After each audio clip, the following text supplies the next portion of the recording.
The UK Government is in close contact with our international partners on this issue.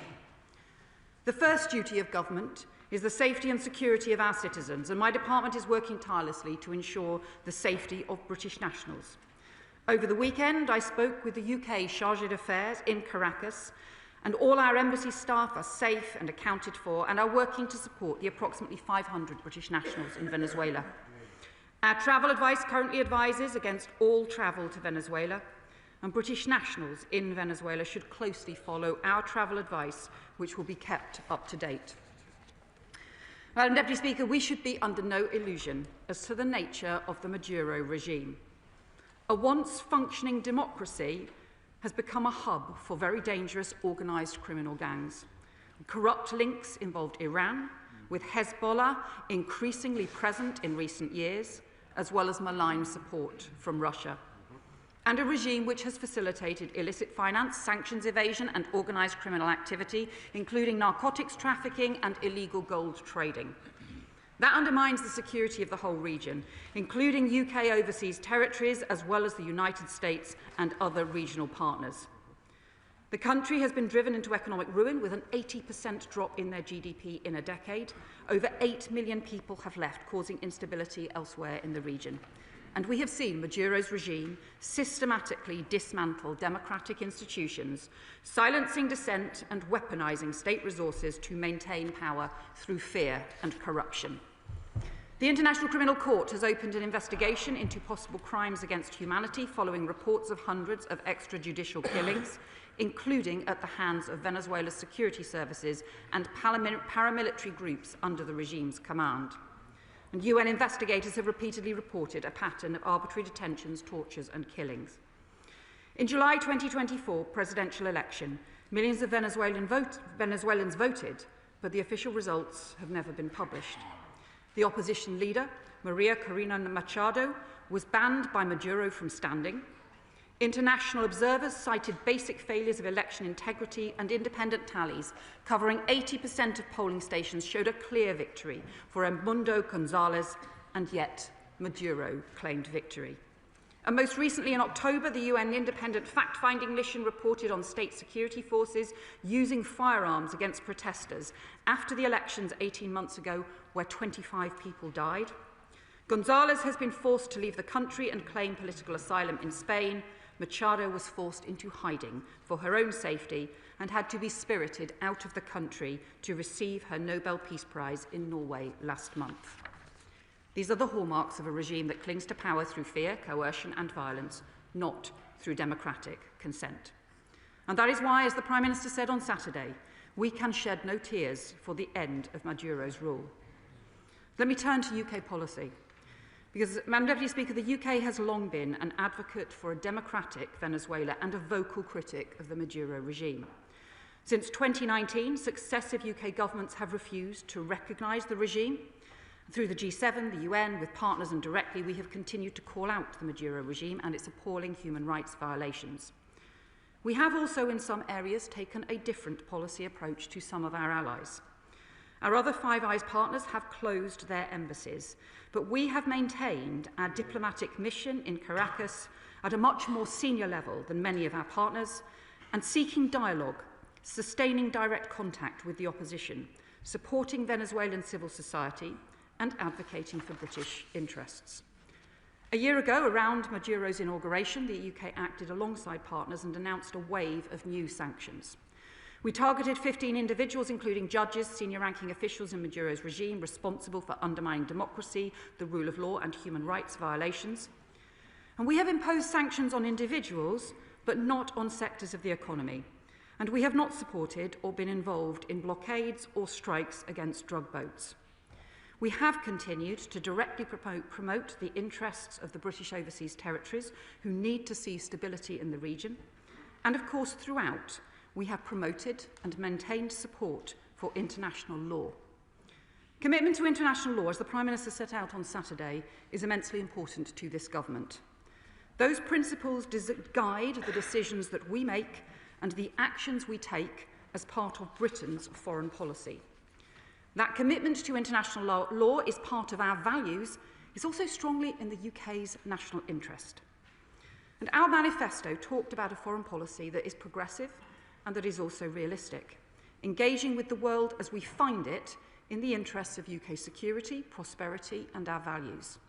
That means upholding international law and defending democracy, and it means confronting the complex, evolving and hybrid threats that we and our allies face in the world today. And those principles and values also guide the conversations that we have with our allies across a range of issues where we agree and disagree. And in my discussions with Secretary Rubio, I raised the importance of complying with international law, and we will continue to urge all partners to do so at every stage. It is, of course, for the US to set out the legal basis for their actions, and the UN Security Council is discussing Venezuela this afternoon. These issues will continue to be matters for international discussion. I discussed with Secretary Rubio what should happen next, and our continued commitment to a transition to a peaceful and stable democracy. Our collective immediate focus must be on avoiding any deterioration in Venezuela into further instability, criminality, repression or violence. That would be deeply damaging for the people of Venezuela, our own overseas territories, our allies and in the US and other regional partners. The UK has long been clear that the leadership of Venezuela must reflect the will of the Venezuelan people. So the international community must come together to help achieve a peaceful transition to a democratic government that respects the rights and will of its people. That must mean action on the economic crisis, the release of political prisoners, the return of opposition politicians, an end to political repression, respect for human rights, and plans for the holding of free and fair elections. And I urge the acting President, Delcy Rodriguez, to take these steps forward because the people of Venezuela have a right to decide their own future. The US Secretary of State and I discussed the particular role that the UK can play to support a peaceful democratic transition and stability. Because drawing on our embassy in Caracas and on the work that we have done over many years to build up relationships and dialogue with Venezuelan opposition parties and with the current authorities and regime, and of course, our relationship with the US. To that end, I have also spoken today with Venezuelan opposition leader Marina Corina Machado, and her unwavering fight for democracy, human rights, and the rule of law in Venezuela and against oppression is inspirational, and we will keep in touch over the days and weeks ahead. Finally, Madam Deputy Speaker, let me turn briefly to another matter. The House will have seen recent comments from the United States and from Denmark regarding Greenland. Let me be very clear on the UK position. Greenland is part of the Kingdom of Denmark. Our close European partners, our long-standing NATO allies, and all our countries work closely together on security issues and will always do so. The future of Greenland is a matter for the Greenlanders and Danes and no one else.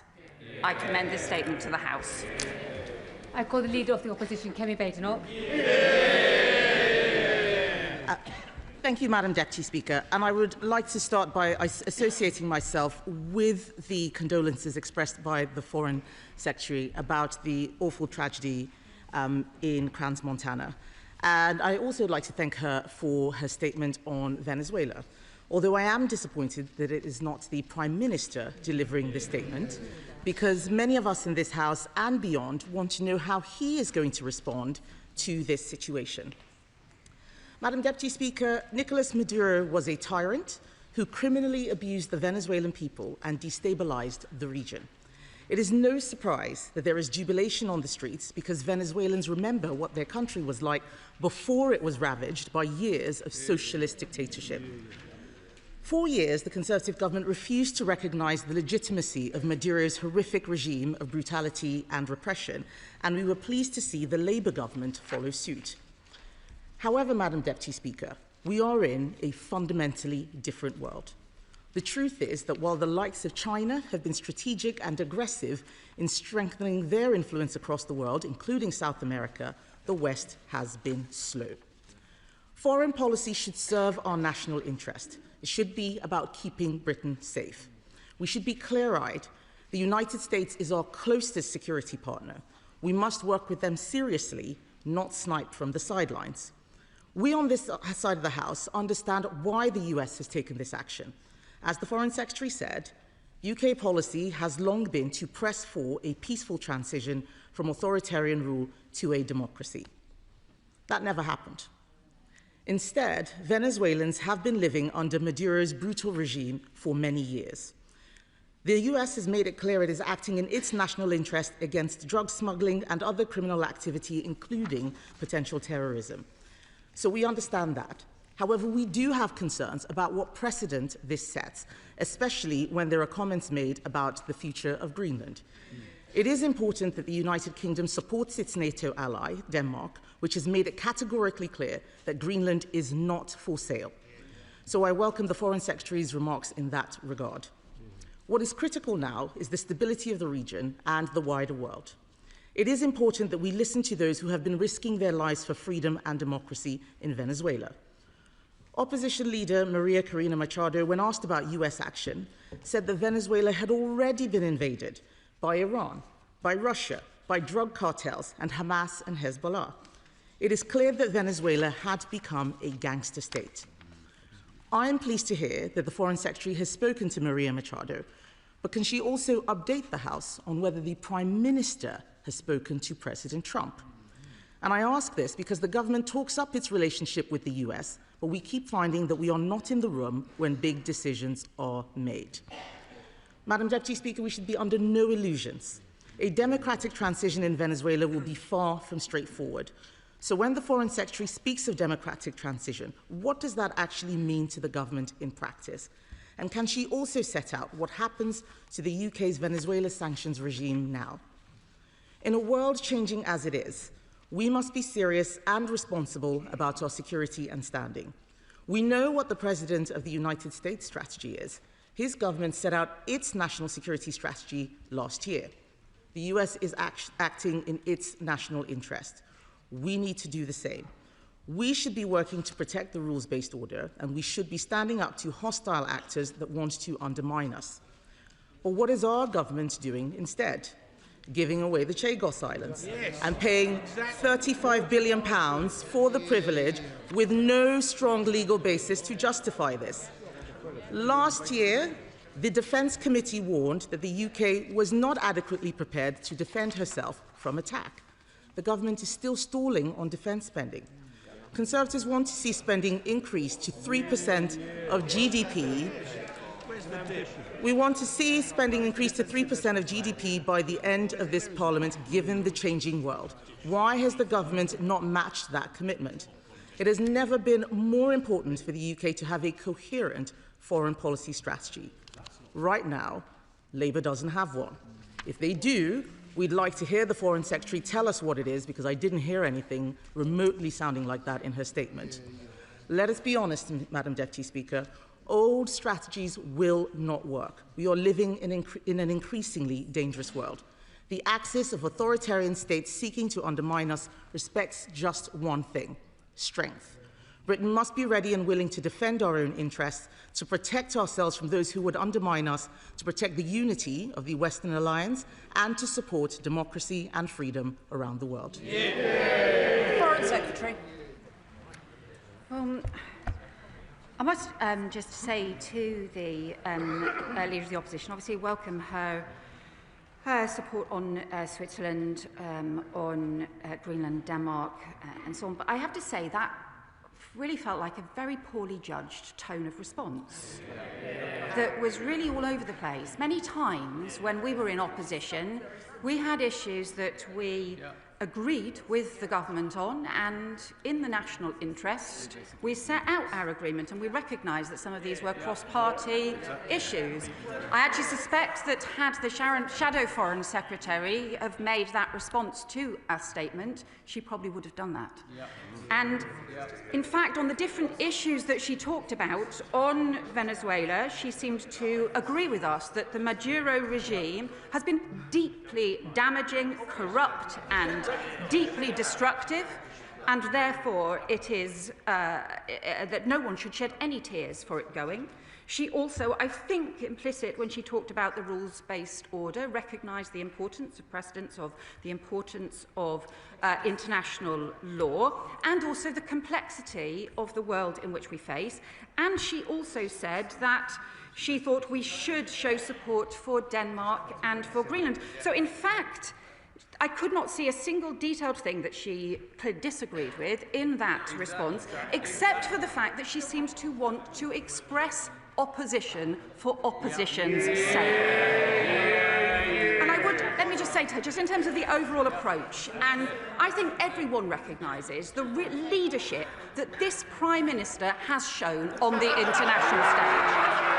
Chairing the coalition of the willing, leading the European and international support for Ukraine against Russia, agreeing 3 trade deals with India, Europe, the US, after her government ripped up the trade cooperation and trashed the UK's reputation across the world. The biggest increase in defence investment since the Cold War, properly supporting UK security, and with the US, the most successful state visit leading to major tech investment in the UK, with the UK Prime Minister who talks frequently to the US, and deep partnerships on security, intelligence and the military. And our close working now on Gaza, on the peace process, on the crisis in Sudan, and of course, fundamentally on Ukraine.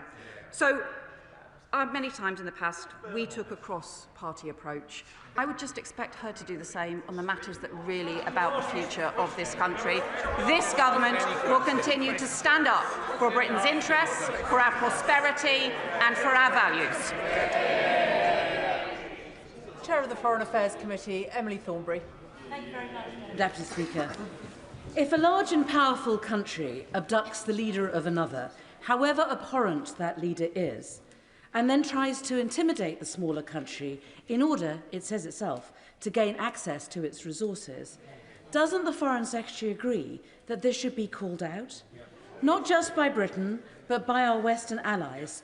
We should be calling it out for what it is, a breach of international law. It is not for the country that is breaking the law to say whether or not it has broken the law. It is for the West, surely, to stand up and say, call it as it is.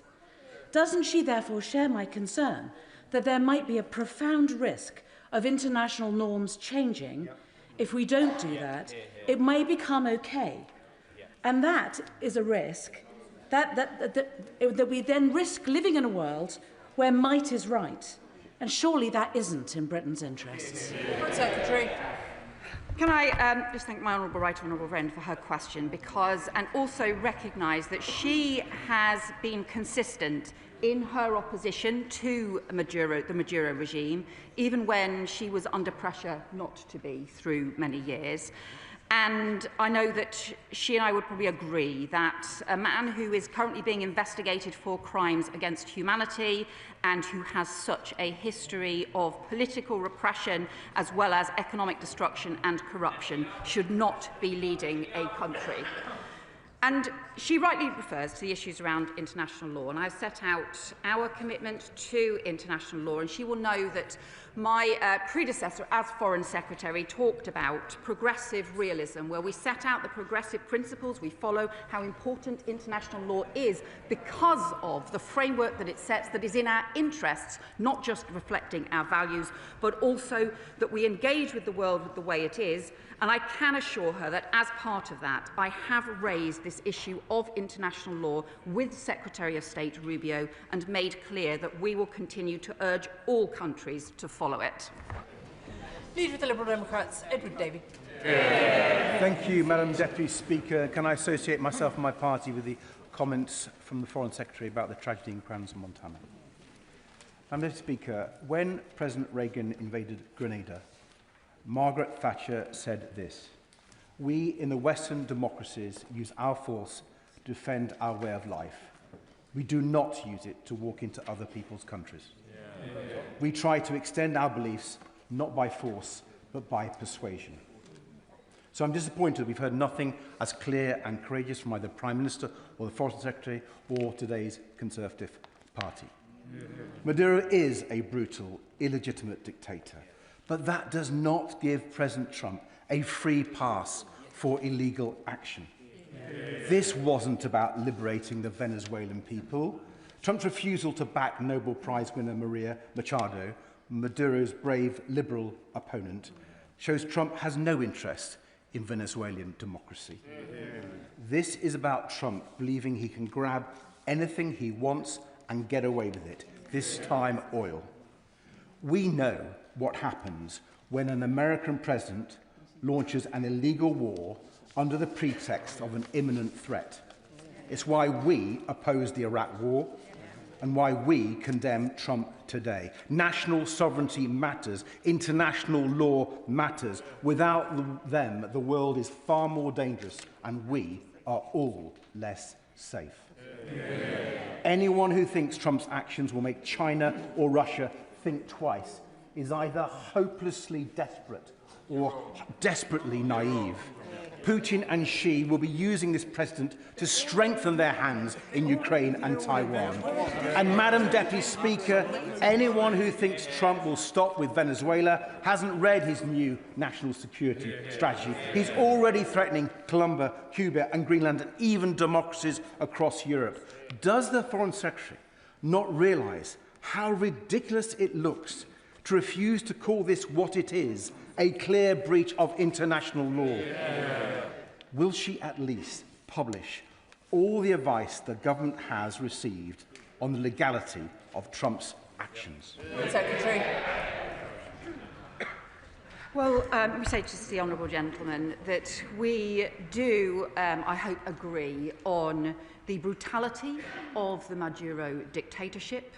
And also, I would hope that Venezuela has, it is better for Venezuela not to be led by somebody like Maduro.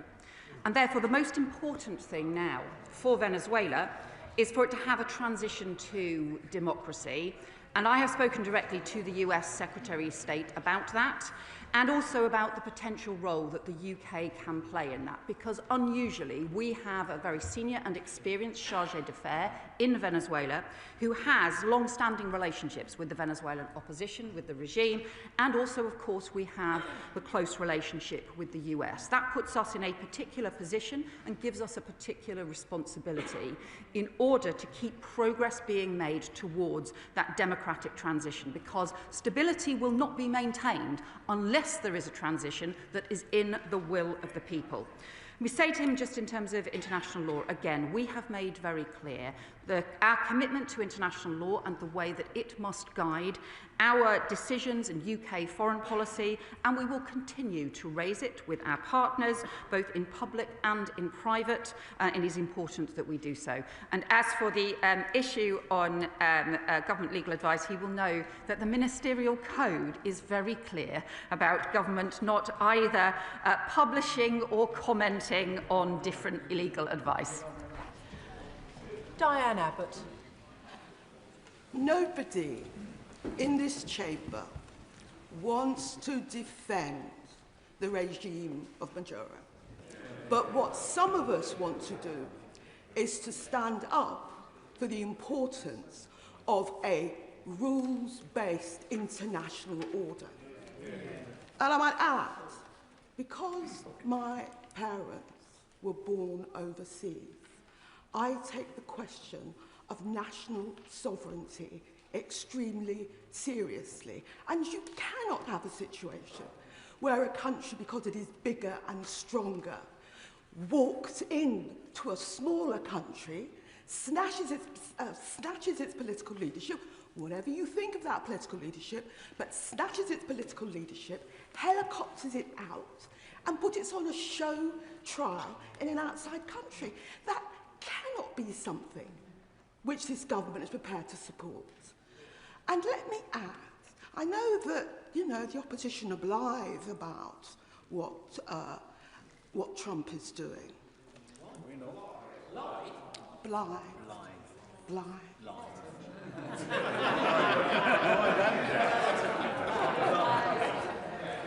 I know the opposition are blithe about what Trump is doing. But let me say this, there will be countries that will look at Trump's attitude and carelessness to issues of sovereignty. And they will think, what happens if they have that threat? Who will be willing to stand up for them? Who will be willing to stand up for their national sovereignty? As far as I have heard thus far, it won't necessarily be our ministers. And there will be individuals. Order, order. The Right Honourable Lady must get to a question shortly, please. The question is, what would the Foreign Secretary say to British voters, ordinary British voters, not particularly left-wing British voters, that do not understand why a British Prime Minister is not willing to stand up for an international rules-based order and is not willing to defend national sovereignty?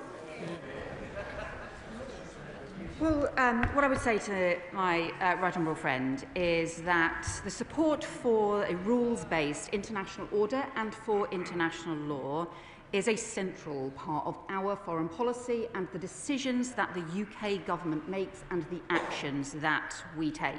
There is an approach which says that, look, this is a new world of great power politics and spheres of influence and which rejects the role for the international law. That is not our view, not only because we believe this is right, it is part of our values and part of our progressive values, but also because it is in UK interests as well to do so. It's why we believe not just in the UN Charter, but also more broadly in international law and a rules-based framework as well. But it's also why we believe in rules-based alliances and the maintenance of those alliances. And contrary to the approach of the sort of great power strategic hemispheres, we believe in the transatlantic alliance and the NATO alliance. That is why we're taking such a strong position on Greenland and Denmark, but it is also why we work with close allies and talk to them on many issues privately as well as publicly. Father of the House, Sir Edward Lee. At the end of the Foreign Secretary's statement, I'm no wiser as to whether the government approves this action and believes or does not believe that whether it breaks international law. Now, the Prime Minister is such a devotee of international law that he's not prepared to defend our own borders from the small boats and take the necessary action. Correct. Why is it that there's one law for the American president doing what is right for his country and defending his country, but there's a different law from us? So the simple question is, does the government believe this breaks international law? Does it approve this action? Foreign Secretary.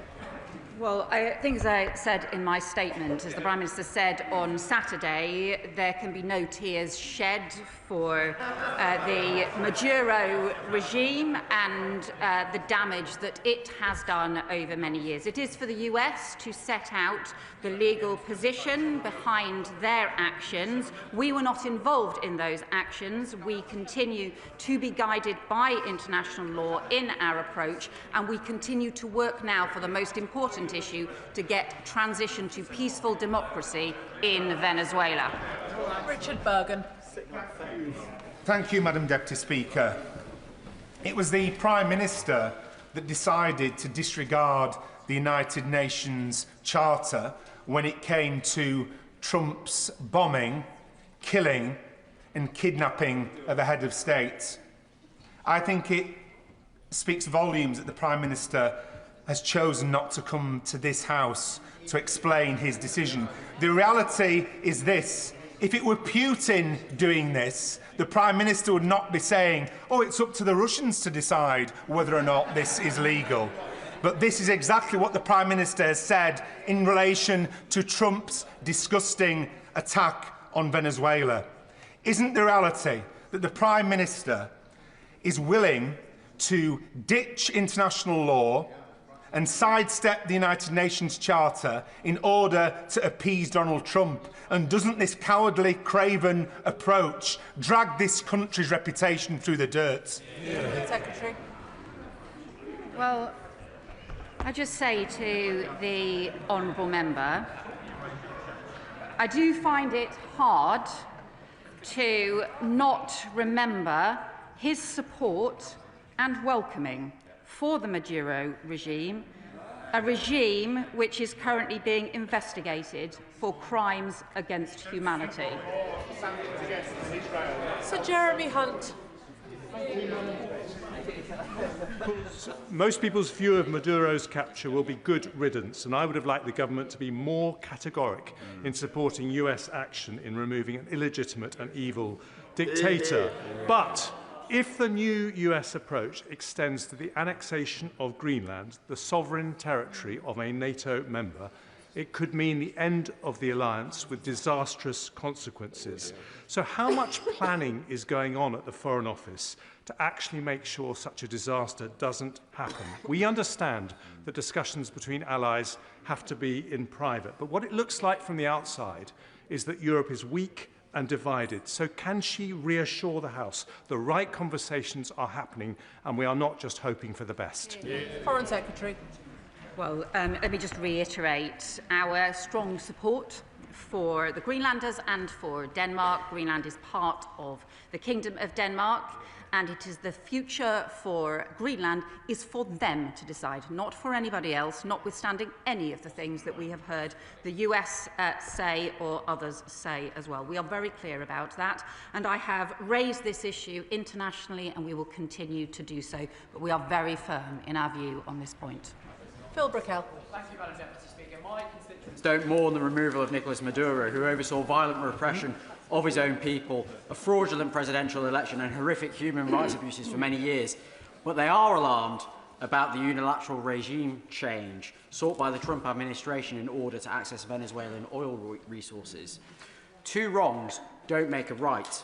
So what measures is the Foreign Secretary taking to support opposition leaders, including 2025 Nobel Prize winner Maria Corina Machado?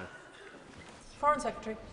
Well, our country has particularly strong relationships with the Venezuelan opposition as a result of the work of our charge d'affaires and the work of our embassy in Venezuela that we have maintained when other countries have not.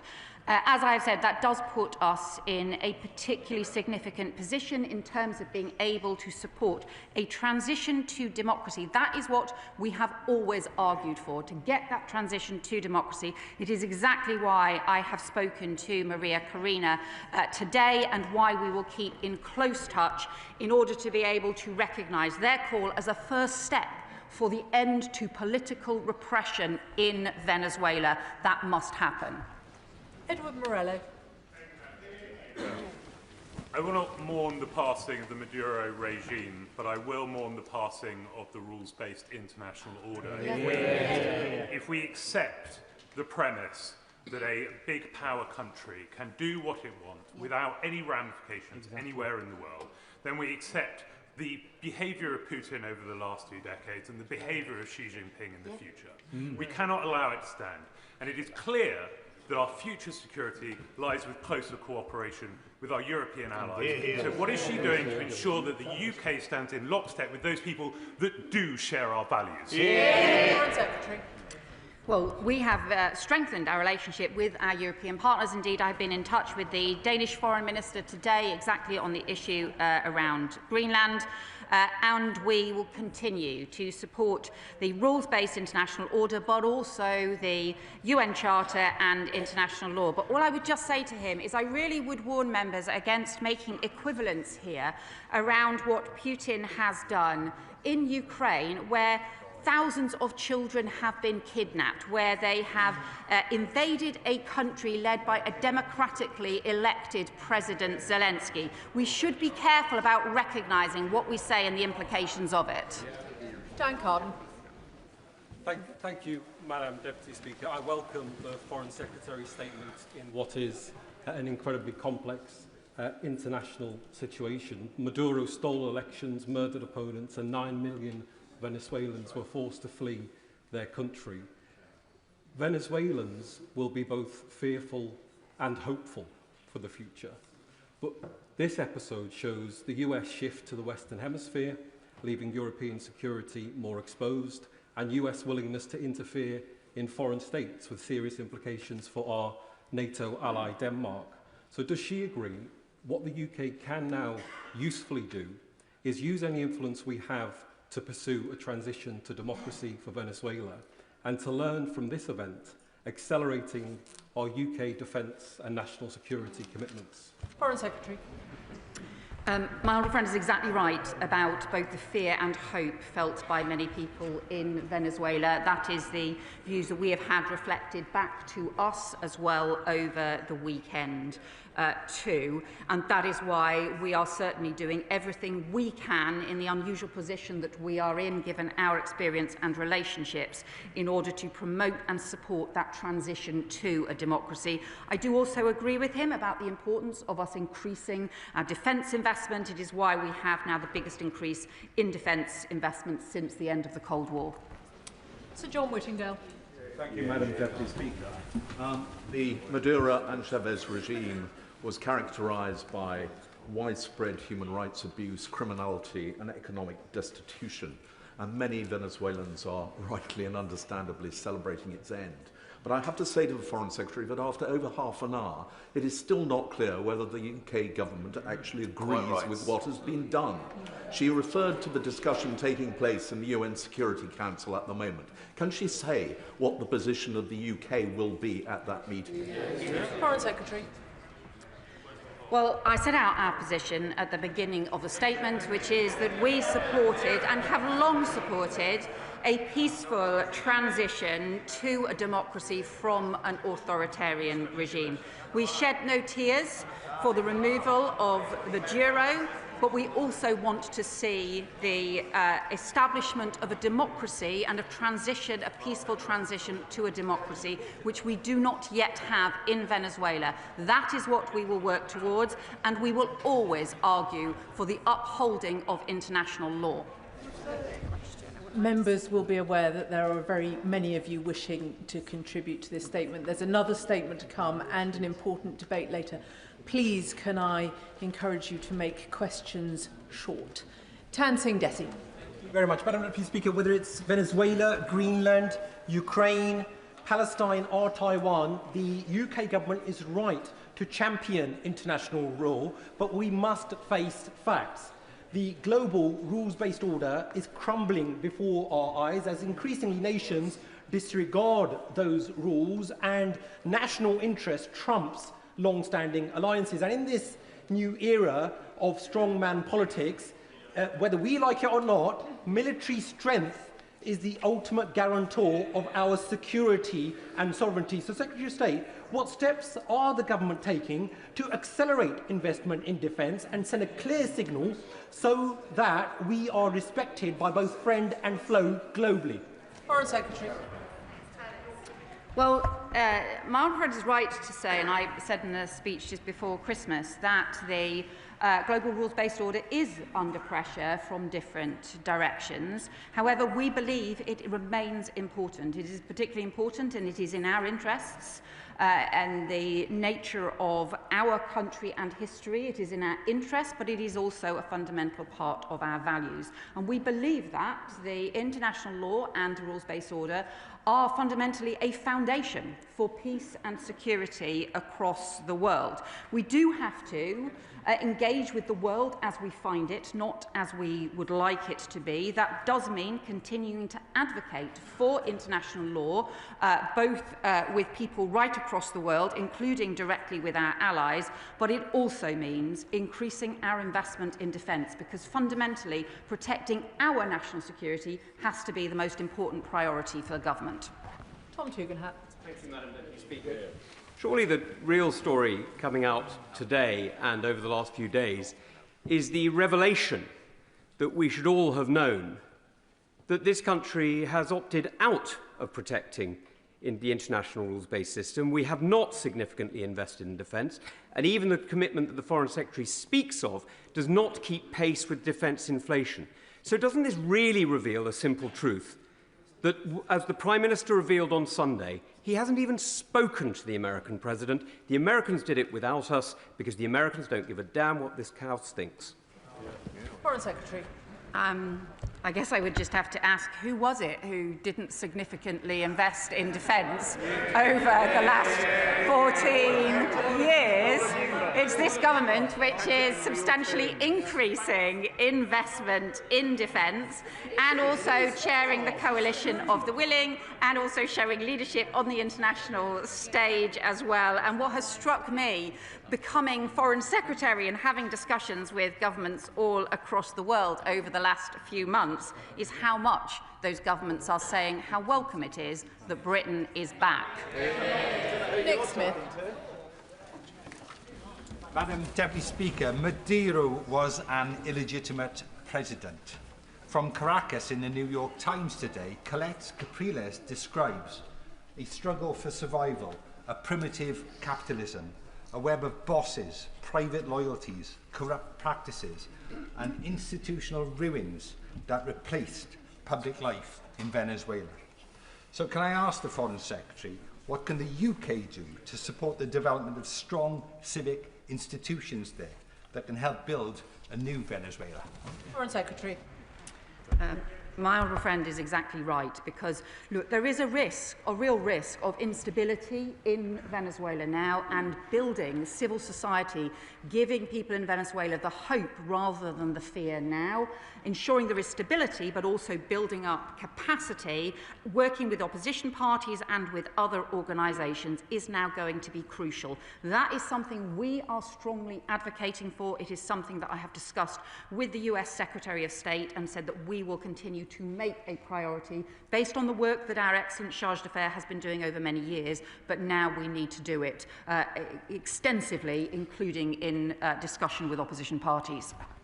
Pete Wishart. It's hard to find an occasion when a British Prime Minister has looked so irrelevant and spineless on an era-defining international issue as this one does on this occasion. We are witnessing an existential threat to the international rules-based order, and the Prime Minister can't even rouse himself to give it even the meekest of defences. France, Spain, Brazil, Mexico and the UN Secretary-General have all been clear that the Trump administration has violated international law. When will the Prime Minister and the Foreign Secretary find their voices and join that chorus of condemnation? Foreign Secretary. Well, what I would say is the Prime Minister's response has been very much in line with the leaders of countries not just across Europe, but across the world as well. And we continue to stand up for and highlight the importance of international law, but also to focus on the realities in Venezuela, where there has been huge damage done over a long time, including with the interference by Iran and by Russia in Venezuela as well, and to focus on what should be all of our priorities now, which is getting a democratic transition for Venezuela. Lizzie Collins. Thank you, Madam Deputy Speaker. We speak today from the heart of our democracy, where power transfers peacefully according to the will of the people. So I thank the Foreign Secretary for her statement. And does she agree with me that democracy is the right of all people, no matter where they live? And does she further agree with me that it's for Venezuelans to decide what their future holds? Foreign Secretary. I completely agree with my honourable friend, and the people of Venezuela have been denied that democratic right for far too long. Election results have not been respected, and they have faced some of the most horrendous political repression, including on an industrial scale. The July 2024 elections were clearly not respected, and the official results were never published. That is why we continue to work with to talk to the opposition parties and also to talk to others in Venezuela about the importance of getting that democratic transition in place. Sir Andrew Mitchell. Of course, Madam Deputy Speaker, quite a lot depends on what now happens. But Mr. Maduro stole the elections in Venezuela in plain sight. He is a narco-terrorist and has destroyed the lives of tens of thousands of American citizens and more widely, and made huge amounts of money out of it. Isn't the world a better place with him before the courts in New York? And in this case, do not the ends justify the means? Foreign Secretary. So I think that Venezuela is in a stronger position without Maduro leading them, especially given the horrendous human rights abuses, the huge damage to their economy as well. But he said at the beginning the implication from what he said was that this is important about what happens next. And what happens next really does matter. And that is where the UK is determined to do everything we can to make sure that that is a transition to a democracy and to stability as well. Because I don't think Venezuela will have stability without a proper democratic transition. John McDonnell. The Secretary of State has said that the role of the government has been to uphold international law. Part of upholding international law is to call out crimes when they're witnessed.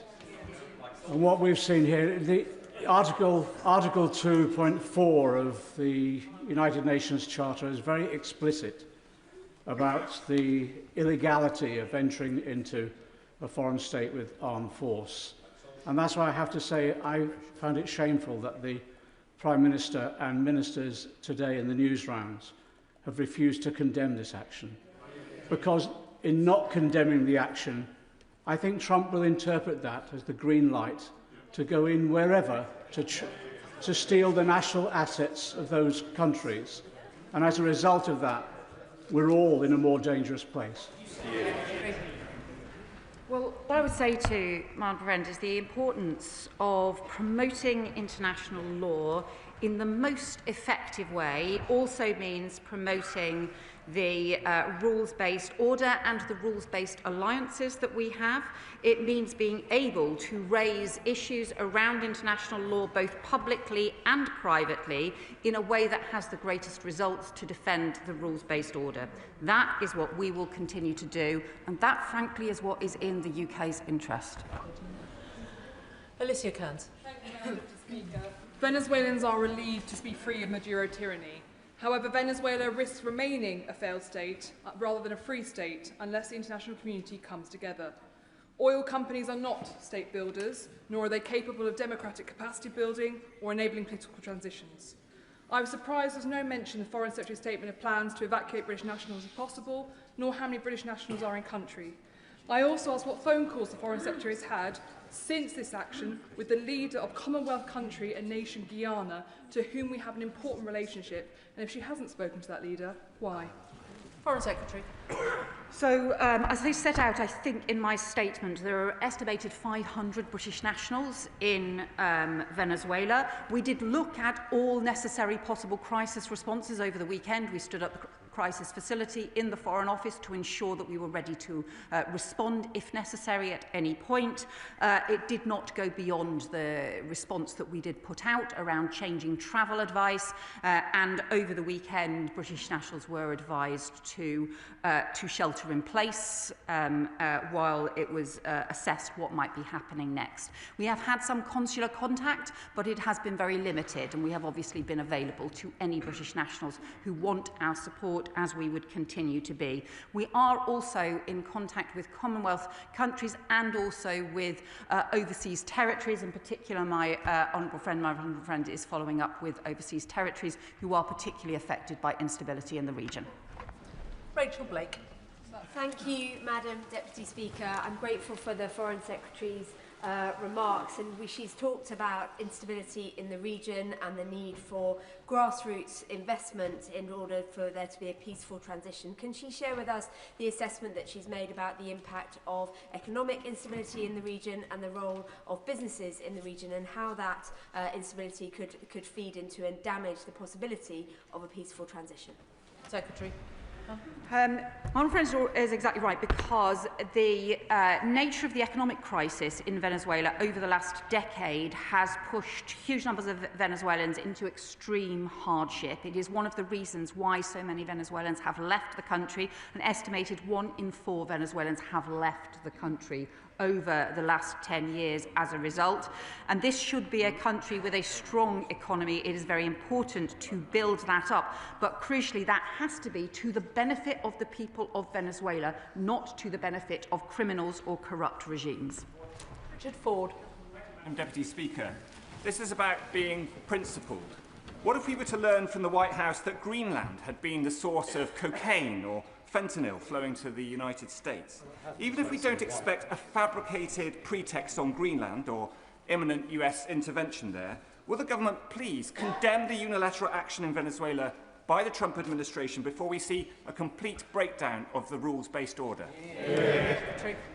Well, I think you will have heard in my statement me setting out very strongly our position on Greenland, on Denmark, and we will continue to do so because we are very clear. This is about the NATO alliance, this is about the rules-based order, and this is about our close ally. Andy Slaughter. Thank you, Madam Deputy Speaker. I welcome the Foreign Secretary's statement that she will abide by international law, and I would not expect her to publish the legal advice she's received from the law officers and others, but I would expect her to set out the government's own analysis of whether and how the acts of US forces towards Venezuela comply with the rule of law. So will she now do that? Well, you'll know, my friend will obviously know the constraints in the ministerial code in terms of discussing legal advice. We, as I said, have set out that it is obviously for the US to set out publicly their legal basis for the actions that they have taken. We have raised the issue of international law. I have directly raised that with the US Secretary of State, set out our views and our concerns and the importance of urging all partners to abide by international law. Simon Hall. Thank you, Madam Deputy Speaker. The essay question is not whether Mr Maduro was a good man. That is a clear no-brainer. The essay question here, as others have asked, is whether the actions of the US President were legal, and America cannot be expected to mark her own homework. So 2 questions to the Foreign Secretary, if I may. The first is, what body or bodies would she identify as being the responsible body to adjudicate on the legality of the American action? And secondly, the Vice President of Venezuela has this afternoon been sworn in as the new president. Her hands are as tainted with the previous regime as Maduro. What read across should this House have from that incident? Foreign Secretary. Well, the UN Security Council has been discussing the issue about Venezuela today, and I'm sure those international discussions will continue. On the issue of the Vice President being sworn in, we continue not to recognise the legitimacy of the Venezuelan regime. We do want to see stability and a transition to democracy, and we are urging the Vice President to take now the steps for that transition and to a democracy that respects the will and the human rights of the Venezuelan people. Karen Moon. Whereas, Madam Deputy Speaker, I accept that Venezuela is a brutal and failed and highly dangerous state.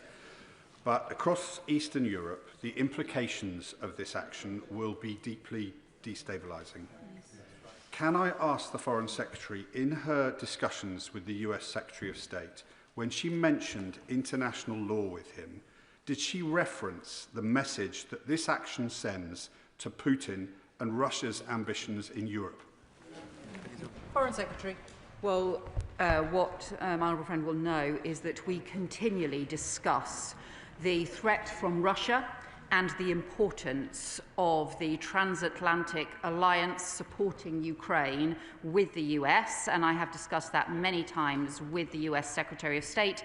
The Prime Minister has discussed that continually with the US President, and we are clear about the importance of defending Ukraine. The Prime Minister will tomorrow be part of the coalition of the willing, which is exactly about supporting Ukraine, and we have to ensure that as we build those international alliances, we do so in the most effective way to support Ukraine. I can also assure him that I raise the issue of international law and the concerns that we have with the US Secretary of State.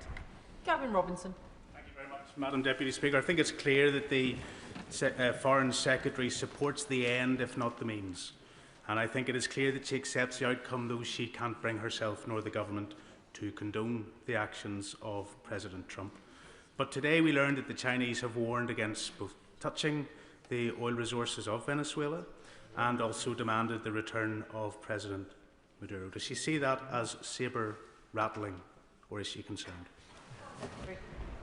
Well, what I would say is that I know that there have been many concerns about the engagement particularly as well of Iran and Russia in the oil industry in Venezuela.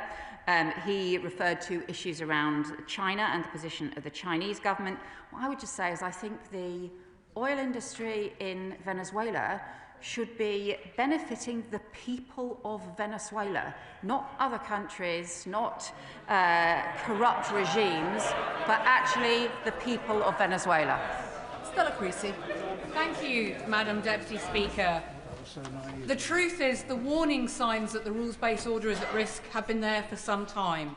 In her evidence to the Congress during the impeachment inquiry into President Trump, the former White House advisor on Russia and Europe, Fiona Hill, claimed that an informal offer was made by Russia to withdraw their support for Venezuela in exchange for America withdrawing its support for the Ukraine. In the light of these events, will the Foreign Secretary confirm in her conversations with our American counterparts that this specific allegation has been raised and what response she had? Foreign Secretary. Well, I think we continue to have very important discussions with the US about Ukraine and about support for Ukraine, and many of those discussions have been about the security guarantees that the US would provide as part of a peace agreement for Ukraine. Those security guarantees involve the US providing that support, working with other European countries. That will continue to be a central objective of our foreign policy now. Sir Bernard Jenkins. Madam Deputy Speaker. To those who still harbour illusions about an idealised world of international rules which will be abided by all, shouldn't we just say, well, welcome to the real world, where might very often proves to be right, and we have to face the circumstances that we are in. Can I therefore give my support to the government's ambivalence, as supported by my right honourable friend, who I think also rightly criticised the slow pace of rearmament, and that's all she disagreed with the government about. But can she now avoid blowing the bridges that we have with the United States and use that influence? And doesn't she agree it really would be stupid to slag off President Trump now when we want to have influence over what he does next? Foreign Secretary. Well, I think we just sort of address some of the bigger points that he's raising about the international rules-based order and the sort of global power politics. We obviously, and he and I are old enough to have the experience and reflections on the Cold War, which was all about the great power politics and the difficulties, also at a time when, post the Second World War, we had worked hard to develop a rules-based order alongside those big military global tensions. So this has been a part of global history for a long time. The tensions between how you maintain an international law and an international rules-based order, and also how you engage with the different competing interests, sometimes from some of the biggest countries in the world, sometimes from some of the smaller countries in the world who have particular power in particular areas. In terms of the UK's approach, we continue to believe in the importance of a rules-based order and the importance of that kind of international framework. We also engage with the world as it is, the world as we face it, and we need to be able to do so and to be agile in responding to that. Imran Hussain. Thank you, Madam Deputy Speaker. Regardless of what is said in this place, it is clear for all to see that Trump's illegal actions in Venezuela are a blatant violation of international law, and now he has Greenland clearly in his sight. And frankly, the response from the international community and our own government has been shameful. How can we pretend to defend international law? Madam Speaker, how can we pretend to defend international law when we refuse to even condemn the most blatant of violations and do not apply it equally? The reality is we are sending a green light that the rules, international rules, no longer apply. And let's call this what this is. Trump's actions are not about democracy, it's about oil and old-fashioned colonialism. So I give the Foreign Secretary the opportunity again If she truly believes and wants to stand up for international law, she should stand up on that dispatch box and condemn these illegal actions. And if she does not, then she should admit... I think we've got the gist. We really do need to have shorter questions, or everyone is simply not going to get in. Foreign Secretary. Yeah, I would just remind the honourable member the Maduro regime was a deeply authoritarian and corrupt regime which allowed countries like Russia and Iran and Hezbollah to intervene, to increase their influence in that country. We should not shed a tear for the end of the Maduro regime. What we should do is work for democracy. That is in our values. That is what we will continue to do. And we will also continue to stand up for international law. Alistair Carmichael. Mr. Speaker, last time I saw this degree of agreement between the government and opposition frontbenchers in relation to foreign policy was in the run-up to the war in Iraq, and we all know how that ended. But can I welcome what the Foreign Secretary says about being clear that the leadership of Venezuela must reflect the will of the Venezuelan people? So when she spoke to Secretary Rubio, did she condemn President Trump's assertion that he should run Venezuela for the foreseeable future? Secretary. Well, I think what we've seen happen in practice is obviously the US do not have boots on the ground in Venezuela, and the Vice President has been sworn in. We are continuing not to recognise the Vice President as a legitimate regime in Venezuela and continuing to press for a democratic transition. I discussed with the US Secretary of State the importance of a democratic transition, the importance of working with the opposition, and also the role that the UK could play in doing that, because I think ultimately this has to be about making sure that the will of the Venezuelan people is respected. Sonia Kumar. Thank you, Madam Deputy Speaker. The United Nations Charter states, Article 2.4, all members shall refrain in their international relations from the threat or use of force against territorial integrity or political independence of any state. Yeah. Does the Secretary of State agree that even when a president lacks democratic legitimacy, any peaceful transition in Venezuela must be in the hands of their people and not dictated by foreign governments who must follow international law? Yeah. I think the peaceful transition is essential, and it has to be to democracy, and it has to be about reflecting the will of the Venezuelan people. That is why I have spoken today to Maria Corina Machado, and that is what we will continue to press for, and our embassy in Caracas will continue to press for.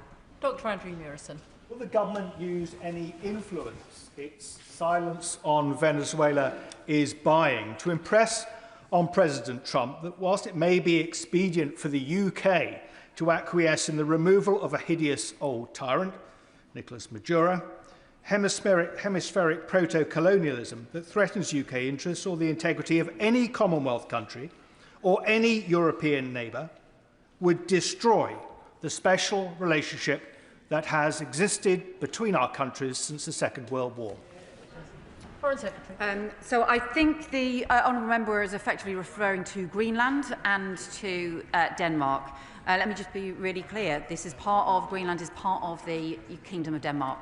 And we have said so extremely strongly. We will continue to do so. The Prime Minister has said so today, and I have been in touch with the Danish Foreign Minister today. You will have seen the strong statements, not just from the Danish Prime Minister, but from other leaders, particularly across the Nordic states as well. This is immensely important to us. We are all NATO allies. We need to all work together. That is part of how we strengthen our security. Peter Prinsley. Madam Deputy Speaker, so there is a central question here, which is simply put. If we do not condemn the American actions in Venezuela, what is to stop dictators around the world acting in a similar way against our allies and our interests? Does the Secretary of State agree that rules do matter? Foreign Secretary. Well, I think I have been clear that not only that rules matter, that international law matters, and also that we need to ensure we look at the different circumstances of different situations and rightly approach each one in turn. It is why we have set out the position that we have today on Greenland. And I do also say, I do really caution honourable members against creating equivalence between different situations in different parts of the world, very different circumstances in very different countries. We have to be realistic about the differences between them in the approach that we take. Jeremy Corbyn. Thank you, Madam Deputy Speaker. Has the Foreign Secretary had an opportunity to study the United States National Security Statement that they made at the end of November, in which they appear to give themselves the right to intervene in any country in the Western Hemisphere in order to exploit raw materials and minerals? Is she not concerned that overt threats are now being made against Colombia and Cuba, as well as the illegal kidnapping of Maduro? Is she going to make any representation to the USA about that as well? Secretary. Well, I was just saying on Colombia, for example, we have worked closely with the government of Colombia. We are continue to be the pen holder on Colombia at the UN and continue to work closely with them. We also have made representations around aspects around the national security strategy where we take a very different view to the US. All I would say to the honourable gentleman, I know he has a long history in this area, but it has included support for the Maduro regime, which is now being investigated for crimes against humanity. Paula Barker. Thank you, Madam Deputy Speaker. Compliance with international law is not an either-or, and I'm extremely concerned that the action of the United States shows utter disdain for international law and leaves enormous uncertainty over the future of Venezuela. It removes a leader whose rule was corrupt and cruel, but rather than celebrating, many people there are now stocking up on food and medicines out of concerns of what comes next.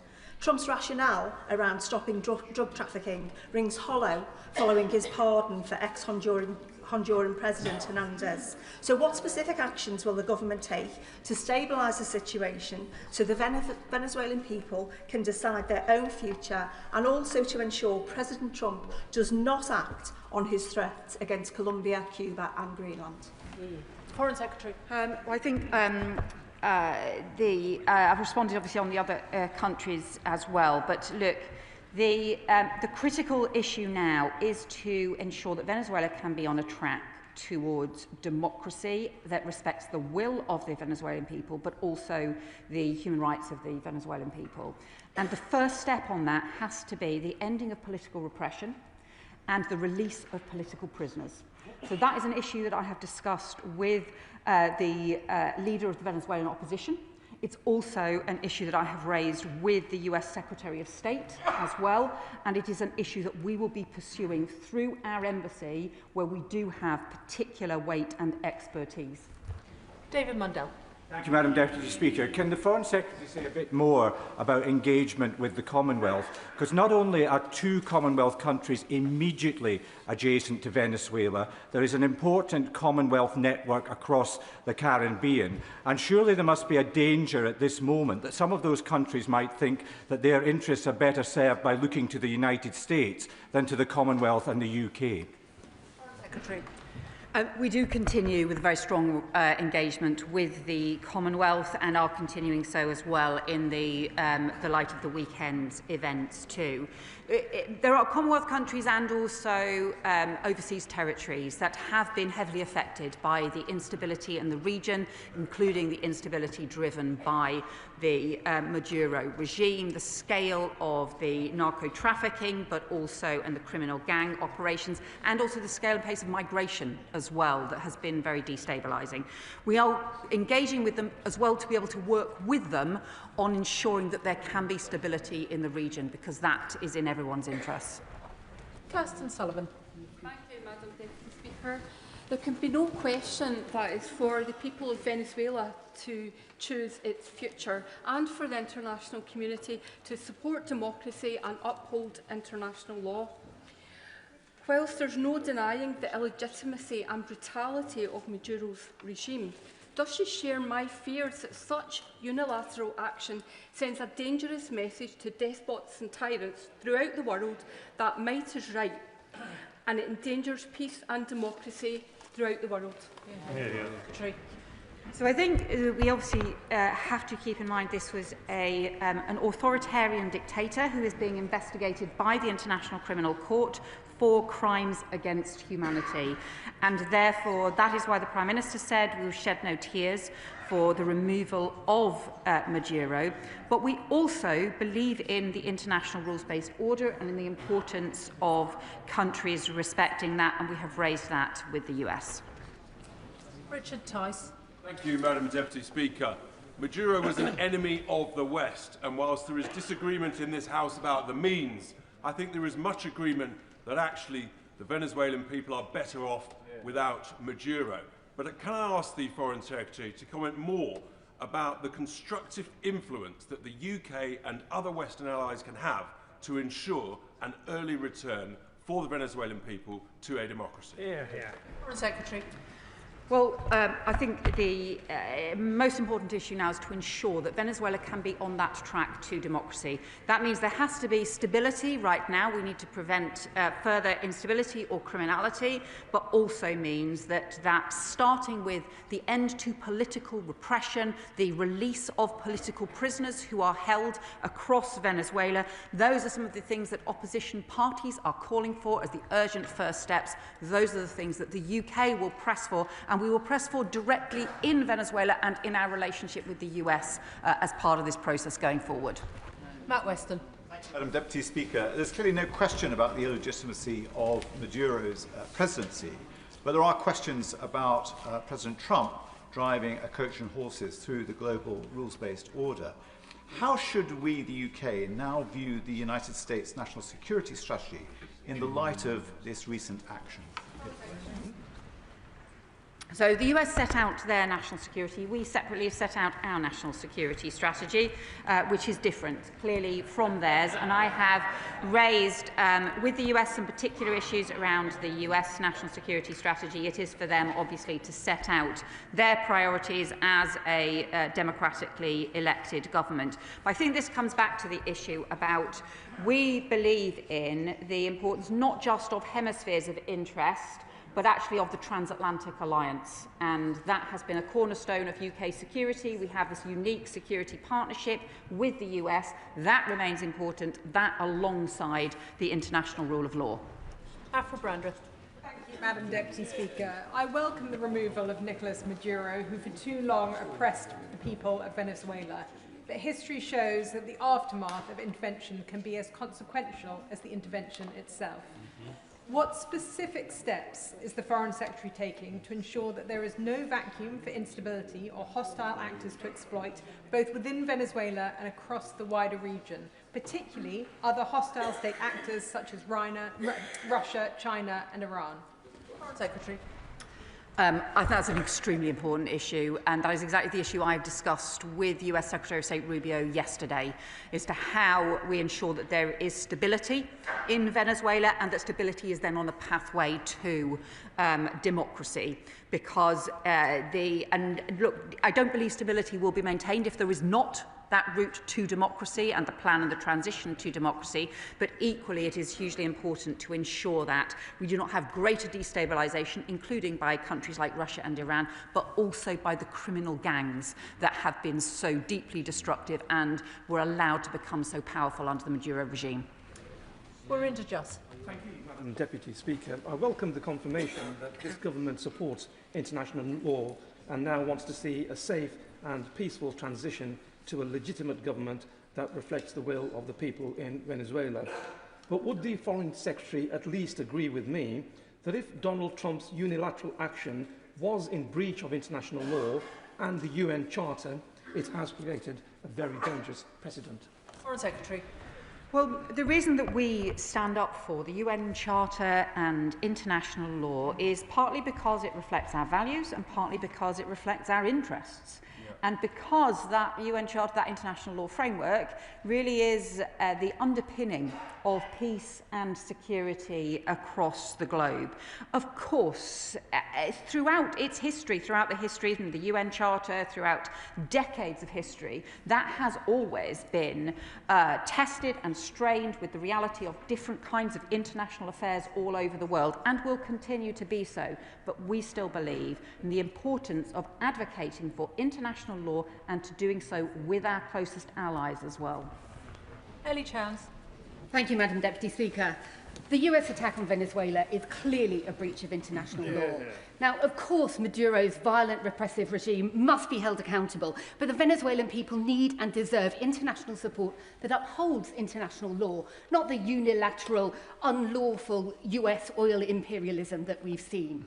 So does the Foreign Secretary recognise that a key function of the Foreign Secretary, any Foreign Secretary, is to defend and uphold international law? Does she recognise that a year of pandering to and pussyfooting around Donald Trump has had no restraining effect, instead has emboldened him? And will she condemn that illegal US action? Foreign Secretary. Well, let me say just what's in the interests of the people of Venezuela, because that was where she started her discussion. And what I think is in the interests of the people of Venezuela is not the Maduro regime, but a transition to democracy. We have worked for many years for a peaceful transition to democracy in line with international law, and that continues to be our policy. But we will work with the reality on the ground, we will work with all of those involved, and we will use the particular assets that we have with our experienced embassy in order to promote the transition to democracy in as safe and stable a way as possible. That's exactly why we are in touch with the Venezuelan opposition. John Trickett. Thank you very much, ma'am.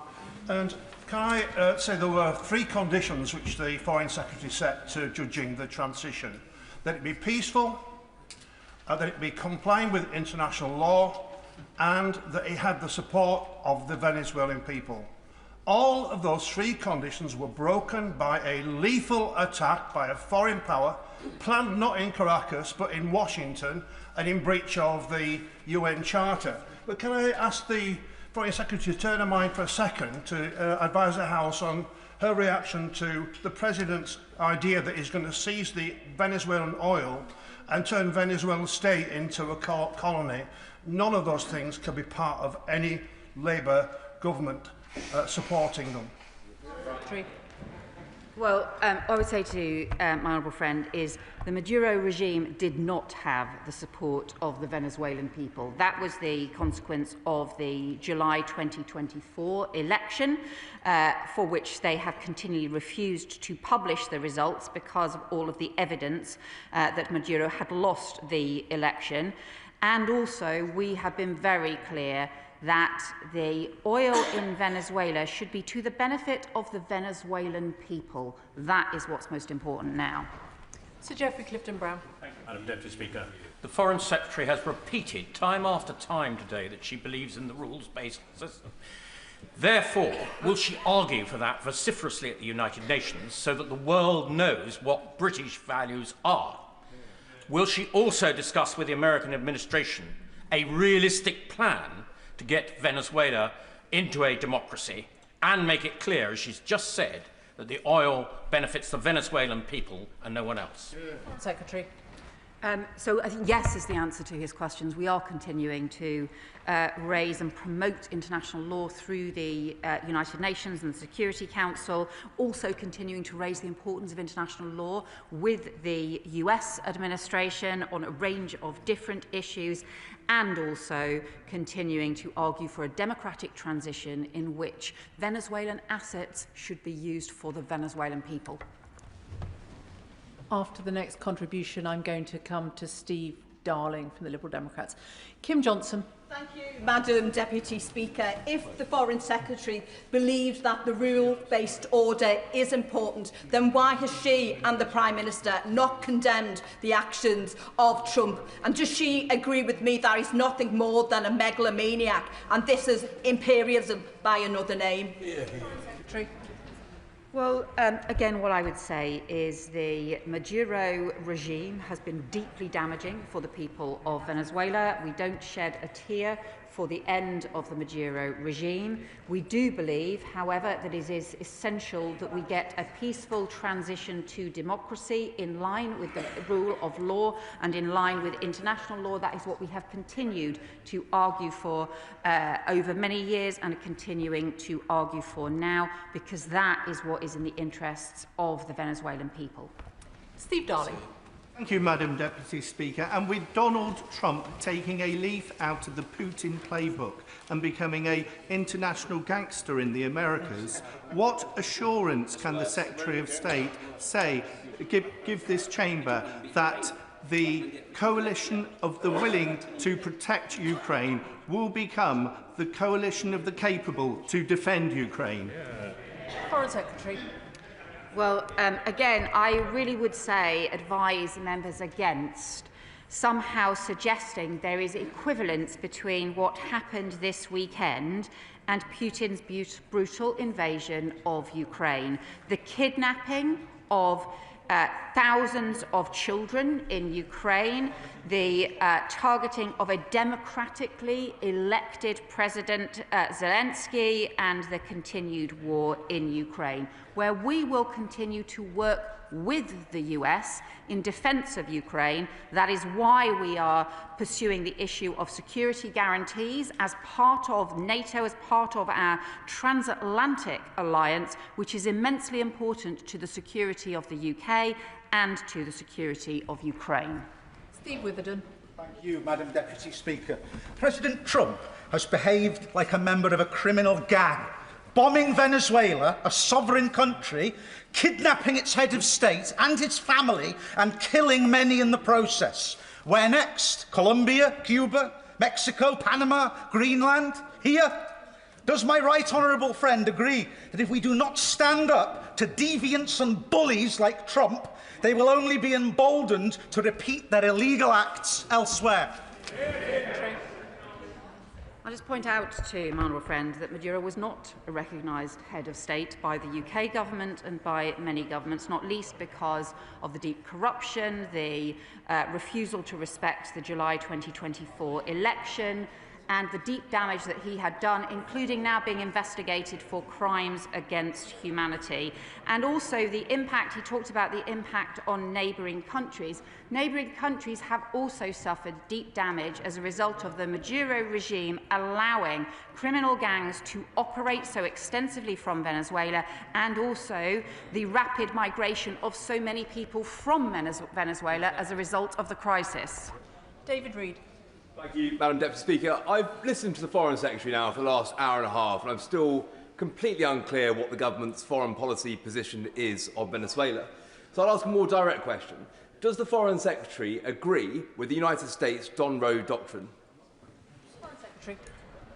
Well, the US has set out, I think, very different versions of the Monroe document has been interpreted, doctrine has been interpreted in very, very many different ways over decades and through generations in different ways, and historians will dispute that. What I can set out is the UK's approach and our foreign policy approach, which is to stand up for Britain's interests in security and prosperity and also our values. That is why we not only stand up for the international rule of law, but why we also maintain the crucial security alliances which are based on laws and values such as NATO and our transatlantic partnership.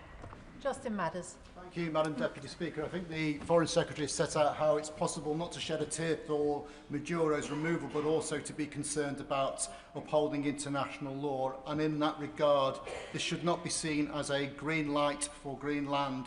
So with that in mind, could she confirm to the House that when she spoke to Secretary of State Rubio, she specifically registered the UK government's position in respect of Greenland? Secretary. So I have been in touch with the US Secretary of State about our position on Greenland. The Prime Minister has also made it extremely clear today and obviously have made it very clear to the House. We feel this very strongly. It is important that Greenland is part of Denmark and also that the future of Greenland is for the people of Greenland and nobody else. Ben Lake. The Foreign Secretary, I shed no tears for the fall of the Maduro regime. However, I do fear for the precedent that President Trump's actions have set over the weekend. Can I ask Foreign Secretary for an assessment for global stability if dictators and despots across the world take a very simple lesson from the US's actions this weekend, that might is right? Foreign Secretary. Well, what we have seen, obviously, is a dictator in Maduro who is no longer running his country, and he and I, rightly, neither of us will shed any tears for that. It is important, however, that we uphold international law and the rules-based order, and also our values. And those values include recognising the democracy and sovereignty for the Venezuelan people, which has frankly not been respected by the Maduro regime over very many years. Ian Lavery. Thank you, Madam Deputy Speaker. The whole world is asking now, who's next? Who's on this list? Is it Cuba, Mexico, Panama, Greenland, Canada, or Colombia? The attack on Venezuela sparked a wave of regional instability, including in Colombia. The Colombian peace agreement, Madam Deputy Speaker, is under threat, exacerbated by the rhetoric from President Trump, who has outrageously smeared Petro as a drug dealer and threatened further military intervention targeting Colombia directly. Given the UK's role as UN Security Council penholder for the Colombian peace agreement, will the Secretary of State make immediate representations to our US counterparts to cease these reckless threats against a close UK partner? Secretary. Well, what I would say to my honourable friend is the instability in the region has been heavily exacerbated and driven by the Maduro regime, by the scale of migration, by the trafficking and the operations of criminal gangs, and also by the escalating influence from Iran, from Hezbollah and from Russia in the region as well.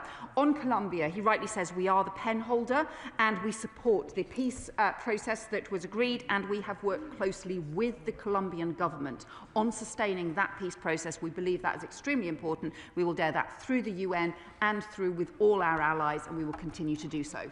Ben Spencer. Thank you, Madam Deputy Speaker. As chair of the all-party group on Nordic countries, I'm very grateful to her and the leader of the opposition's comments regards to Denmark and Greenland. I'm also very grateful that she's confirmed just a few moments ago that she and the Prime Minister have been raising directly the issue about respect for sovereignty for that key NATO ally. Why then did it take so long for the Prime Minister to publicly espouse his support, so delayed after the Swedish and Finnish and other countries have done so? Secretary. Well, he did so this morning when he was asked about it. Alan Gemmell. Thank you, Madam Deputy Speaker. The UK's overriding interest should be to maintain international law and to keep as many countries as possible in the global rules-based order, and ensuring that what's happened in Venezuela is not a gift to Russia or China. Is the Foreign Secretary sure that we can maintain our position at the Security Council and promote our values, interests and the rules-based order? Secretary.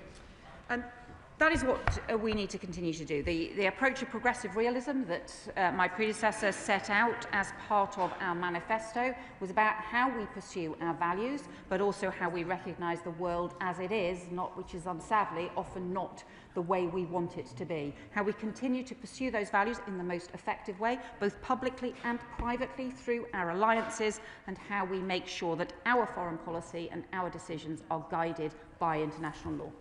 Tim Farron. Thank you, Madam Deputy Speaker.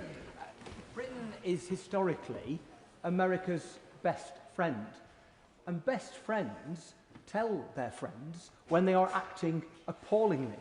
They don't go into toadying mode.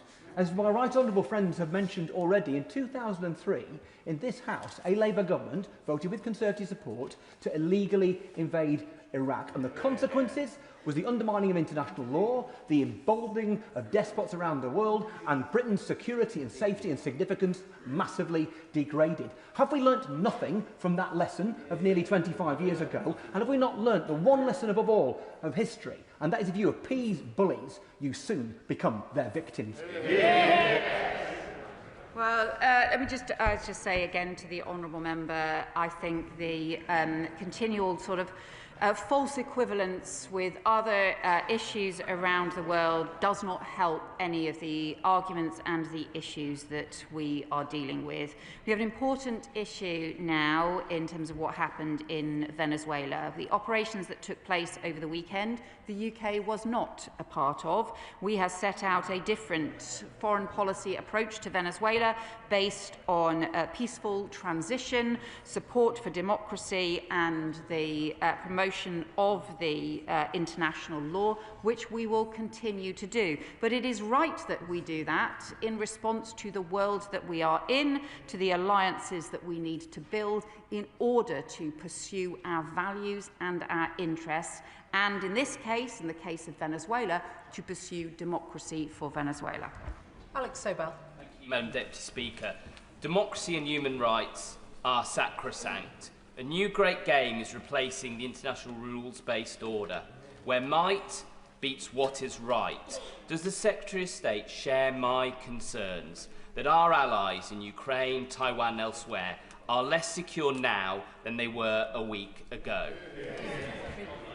So what I would say to him is I think throughout our history there have been tensions, and throughout the history since the Second World War there have been tensions between the issues around the rules-based order, the international law that we have championed throughout, but also, for example, during the Cold War, the big tensions between major countries, and some of the debates now that take place around global powers and also around different spheres of interest as well. In terms of how the UK should navigate through that, we continue to maintain and uphold the importance of international law and also the importance of the rules-based order and the international framework of law, because we believe it is in our interests and we believe it is the right thing to do. And we will continue to do that. But as part of that, we also have to maintain those rules-based alliances, the alliances that are built on our values and underpinned by our values and laws, including the NATO alliance, including the transatlantic alliance, and that is important too. And that, I think, is crucial when it comes to Ukraine, something that I know he has strongly worked on for a long time. Anderson. Thank you, Madam Deputy Speaker. 30% of the US naval's fleet is positioned off the coast of Venezuela at the moment. These have been redeployed from many locations, particularly where there's joint UK-US deployments, such as Bahrain, where the Fifth Fleet have sent most of their ships over to Venezuela. There's 90% of the data cables between Europe and Asia. We are being left exposed in certain areas if this goes past the middle of January. What risk assessments are we taking to ensure that our troops are not exposed more than they need to be? Well, on the issue of the undersea cables, this has been an important issue that we have looked at, not just in terms of UK defence, but also internationally as well. It is something that we have discussed at NATO, something that we discuss as part of our alliances as well, and is why I think we do need to take much more seriously the operations of things like the Russian shadow fleet, some of the Russian operations in our waters, and we will continue to do so. Melanie Ward. Thank you, Madam Deputy Speaker. There's been much discussion of international law today, but of course what matters is that it is upheld at such a dangerous time in the world. Our own country is less safe when it is not. And so in the context of both Venezuela and Greenland, will the government reaffirm its commitment to the UN Charter as a key instrument of international law, and will it vote accordingly at the UN Security Council? Hear, hear. We do continue to support the UN Charter. It is the foundation of our peace and security, and we will continue to support it and its principles in all of our international debates. Lisa Smart. Madam Deputy Speaker, I welcome the Foreign Secretary's clarity on the UK's approach to Greenland, that it's up to Greenlanders and Danes to determine their future and no one else. I wonder if she could be equally clear on whether any US bases in the UK will be permitted to be used for any potential military action towards Greenland.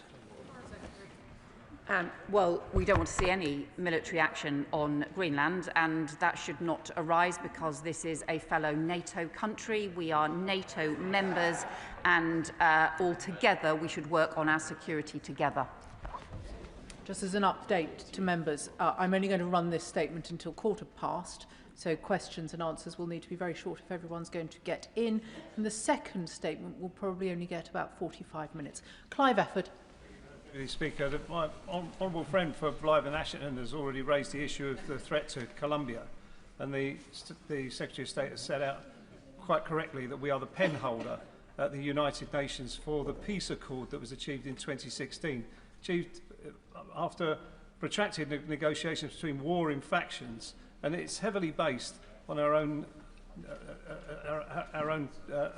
agreements in Northern Ireland. So, will the Secretary of State assure me that she's stressing to her counterparts in America the threat to peace in Colombia, that if we were to unravel that peace accord in any way in response to what's happened in Venezuela? Hear, hear, hear, hear. I can assure my honourable friend that we continue to support and uphold the 2016 the peace accords, and also as the pen holder, as he rightly says, we work closely with the Colombian government on this and on how to deal with a range of threats to their stability.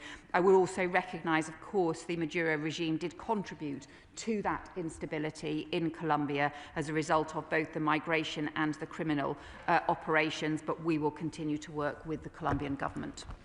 Bernard Objecti. Speaker. In November, I asked the government what our position would be if the US took military action in Venezuela in light of the new US national security strategy, which clearly outlines the US administration's position regarding the Western Hemisphere and denial of influence to non-hemispheric competitors. The answer wasn't clear.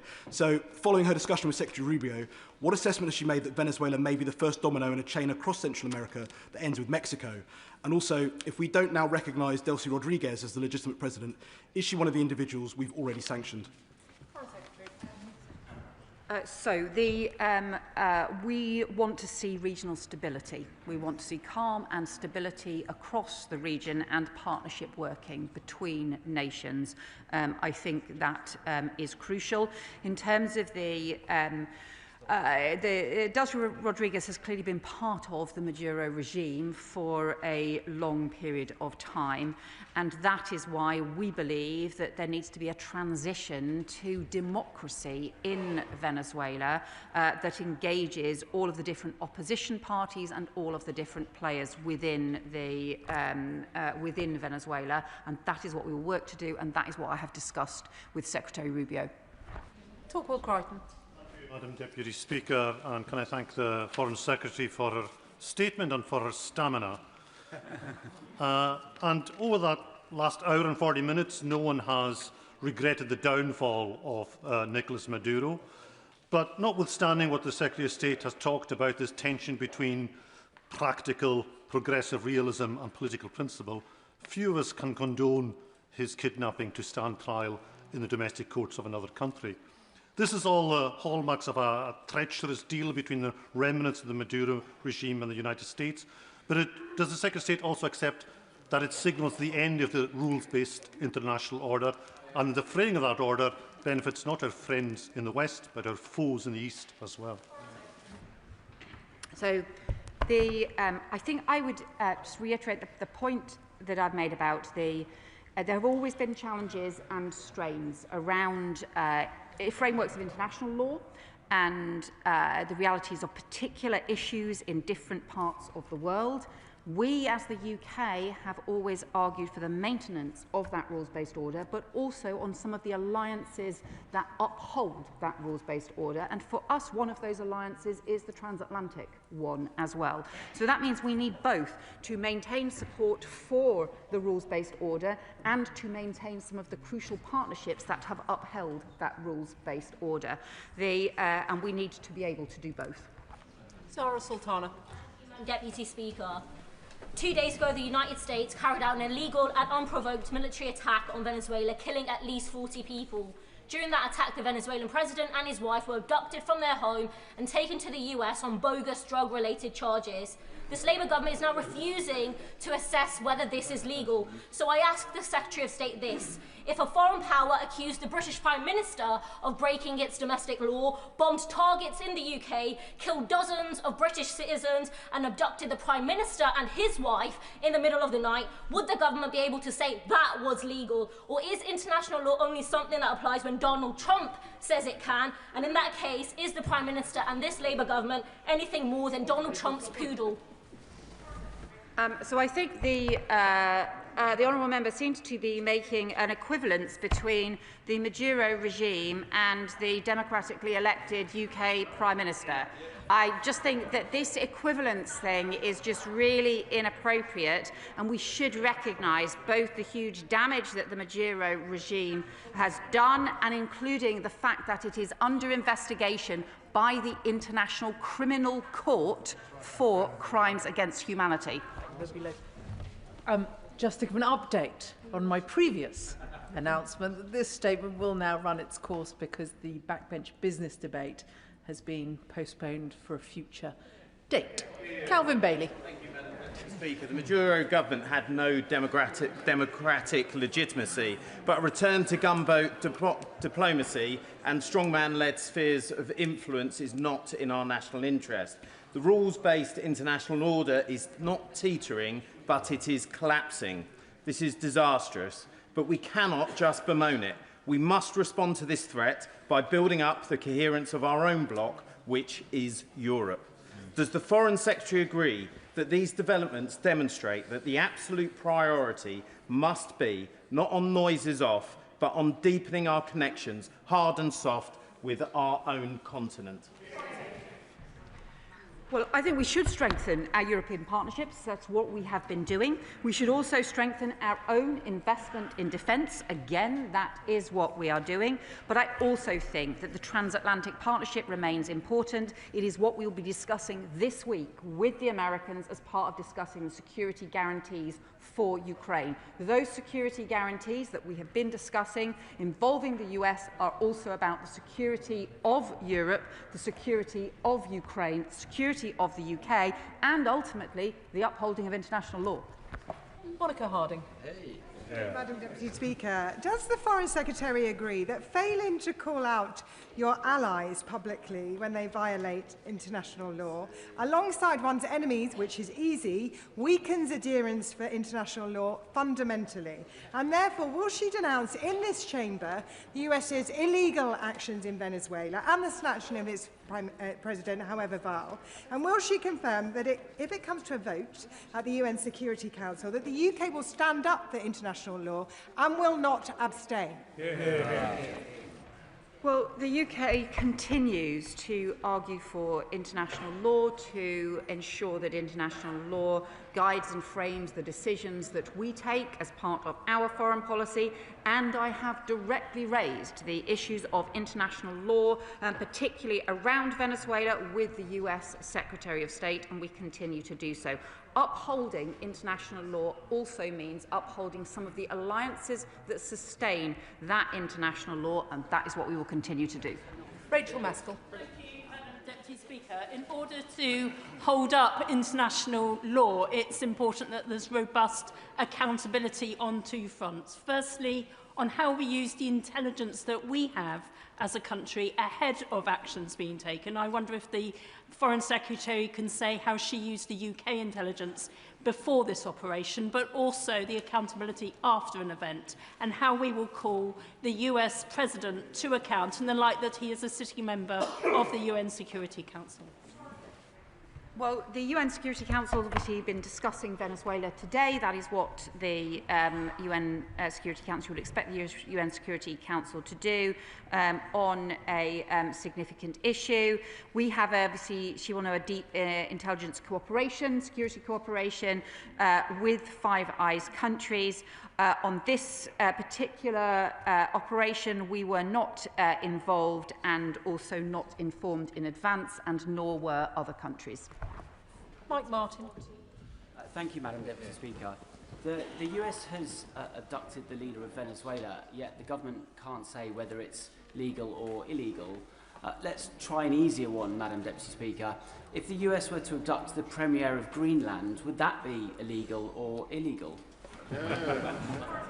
Again, I would say to the honourable member, there's a continual sort of searching for equivalence when it is really inappropriate to do so. We have I've made very clear our position on Greenland. The future of Greenland is for Greenlanders and for the Danes, not for other countries, be that the US or any other country around the world. Tom Hayes. Madam Deputy Speaker, like the Foreign Secretary, we want an end to this brutal regime. I hope now that Venezuela can move to a democracy with full control of its oil and resources following this breach of the UN Charter. The Leader of the Opposition says that we live, and I quote her, in a fundamentally different world, in an increasingly dangerous world. After all, no UK Prime Minister previously has had to stand up so fulsomely for Greenland and Denmark's security. So when the facts change, should our stance not change too? Should we not be working more closely with the European Union and EU member states to deepen our security and our economic ties? But do we not also need the European Union to be more flexible and pragmatic about what it constitutes as alignment with the UK? Well, we are strengthening our security cooperation with European allies. We had increasing security partnerships, discussions, both with groups of other European countries, also with the EU as a whole, and also with the NATO members in Europe too. So that has been crucial. It's a central part of the coalition of the willing, and I think that those partnerships need to continue to deepen. Shockout Adam. Thank you, Madam Deputy Speaker. As the Minister justifies in her statement a flagrant breach of international law by citing that Venezuela's drop in GDP, narcotics trafficking and gold trading. I mean, these are issues that could affect countless countries around the world, but let me remind the Secretary of State, in the words of the person who perpetrated this action, Donald J. Trump, of why he committed this action. The US is going to have a presence in Venezuela as it pertains to oil. We are going to take out tremendous amount of wealth from the ground. We are going to run Venezuela. So can I ask the Foreign Secretary to take a leaf out of Donald Trump's book and answer a question once? Does the government support US colonial expansionism, or does the government believe in the rules-based world order? Which is it? It can't be both. Yeah. Well, the government supports democracy for Venezuela. The people of Venezuela have been denied that democracy for far too long. We should support that democracy. We should support the international law and a rules-based order, and make sure that a future government of Venezuela reflects the will of the people and respects the human rights of the Venezuelan people. Marcus Campbell-Savers. Thank you, Madam Deputy Speaker. May I ask the Minister if she's reflected on the well-documented difficulties that arise when the US assumes administrative control of occupied territory, difficulties we saw all too clear during the Iraq conflict? And given these lessons, will the government press our American allies to ensure we see an early, credible election, one that enfranchises the estimated 7 million Venezuelans who emigrated during Maduro's time in office? Wouldn't this offer the most legitimate route back to democracy and spare the US the burden and risk inherent in attempting to administer another state? And doesn't this whole situation to displace autocracy demonstrate a need to establish a new consensus that updates the principles that govern the intervention in failed states? I think the honourable member makes a sort of important, thoughtful point about the way in which frameworks need to work. But he is right that this needs to be the transition to democracy at the earliest opportunity. The first stages in that are ensuring there is stability, and then the release of the political prisoners, the return of political opposition members so that they can come back to Venezuela, because you cannot fight a free and fair election whilst there is still political repression in place. Christine Jodin. Thank you very much, Madam Deputy Speaker. I have to say this is one of the most depressing days I've spent in this chamber in the past few years, because while I welcome the Foreign Secretary's commitment to democracy in Venezuela and her repeated commitment to the rules-based international system and our alliances, I cannot bring that together with this government's abject failure to condemn the actions of Donald Trump in breaking international law. And the concern it has created, reflected in statements by the leaders of Greenland, Denmark, Sweden, the Foreign Secretary herself at the dispatch box. So how is the government going to reconcile that blatant contradiction? Well, I think set out already our clear position on Greenland, the importance of international law, but also the importance of working through our different alliances and being prepared to raise issues, be it around international law or other issues, both privately and publicly as well. And what we need to do is to ensure we can pursue the UK interests and also our values. And we do that through the discussions that will be taking place this week on Ukraine, and we do this through the pursuit of democracy and our values in Venezuela as well. James Naish. Thank you, Madam Deputy Speaker. I was reading this morning that a former Under-Secretary of Defence for Readiness in the US said that he is not aware of, and I quote, any plans for how the next few days will actually be managed by the US. So can I ask the Foreign Secretary what specific reassurances she has received from US counterparts that that isn't the case, that there is a plan in place, and the work that we're doing with our international partners, particularly from NATO, to make sure that support is provided? Well, one of the reasons that I spoke to the US Secretary Rubio yesterday was in order to be able to engage on what the plans now should be going forward. I think there obviously, given the level of criminal gang operations in Venezuela, given the different factions that there have been in Venezuela, preventing greater instability right now, making sure we can get that stable basis and a plan for democracy is immensely important. There is a very strong civil society, opposition groups and so on, but they need to be enabled and supported in order to make sure that we can get that peaceful democratic transition. It will be crucially important. Jim Allister. Most members of this House will agree with the government that there are no tears to be shed over the removal of the brutal regime in Venezuela. But my question for the Foreign Secretary is this: does, and if so how, does such a desirable outcome impact on the government's view of what is permissible within international law? Well, look, there is always a debate to be had about how you respond to different kinds of hybrid threats and complex threats in different countries, and there are also different interpretations that can be made. It's also why we have said, look, it is for the US to set out its interpretation and its legal basis for any action that it takes.